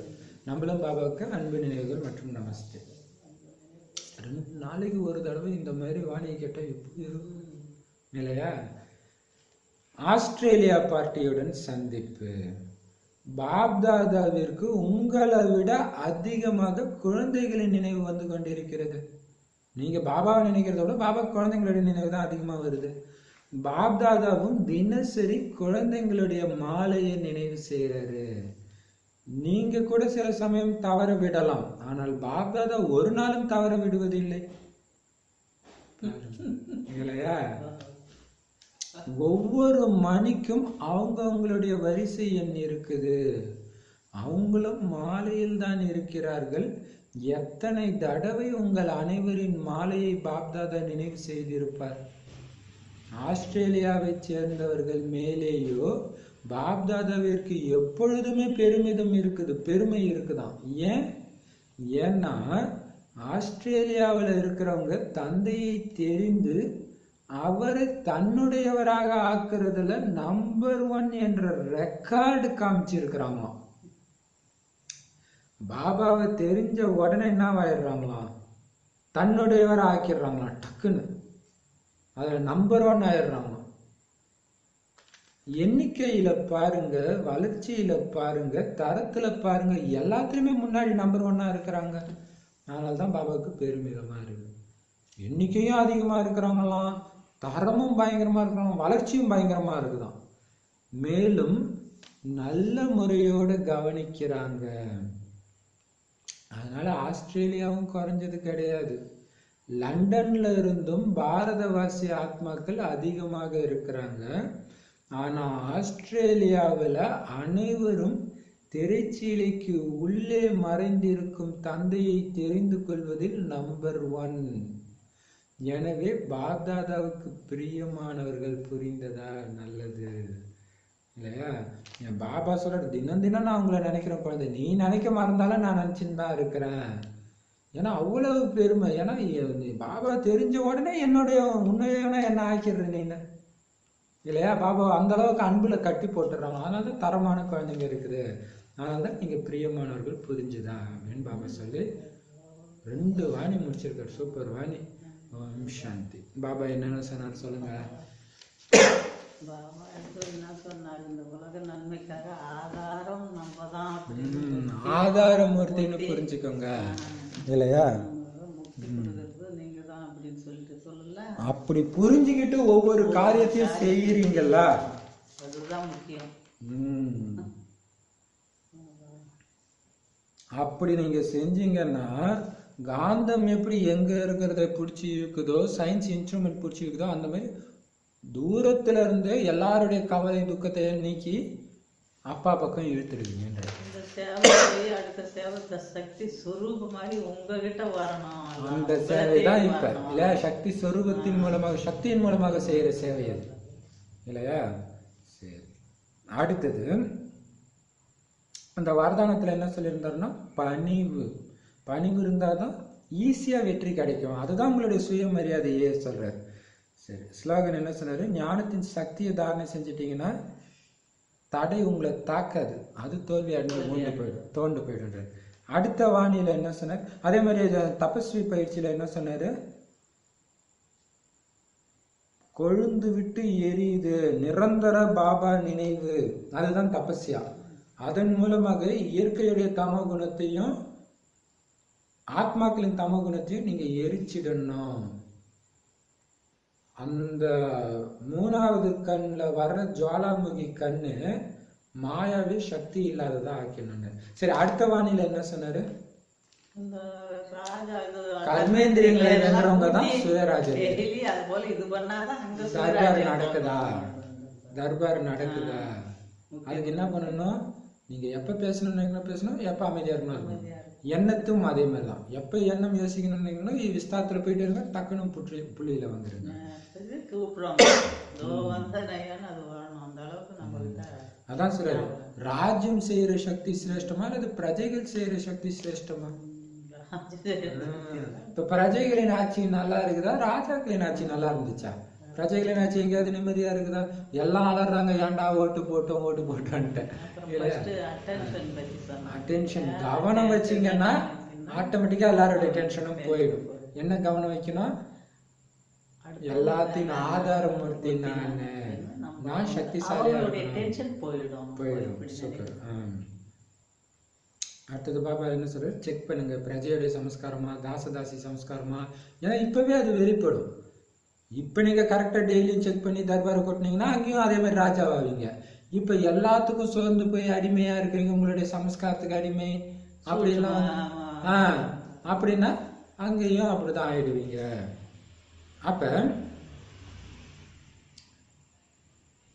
கட்டுப்படுத்தும். அப்புறம் இன்னொன்னு சூப்பரா சொன்னாரு, செல்வந்த பிரஜைகள், அதாவது ராஜாவுக்கு நெருக்கமான பணக்காரங்க இருப்பாங்க, பிரஜைகள் தான்.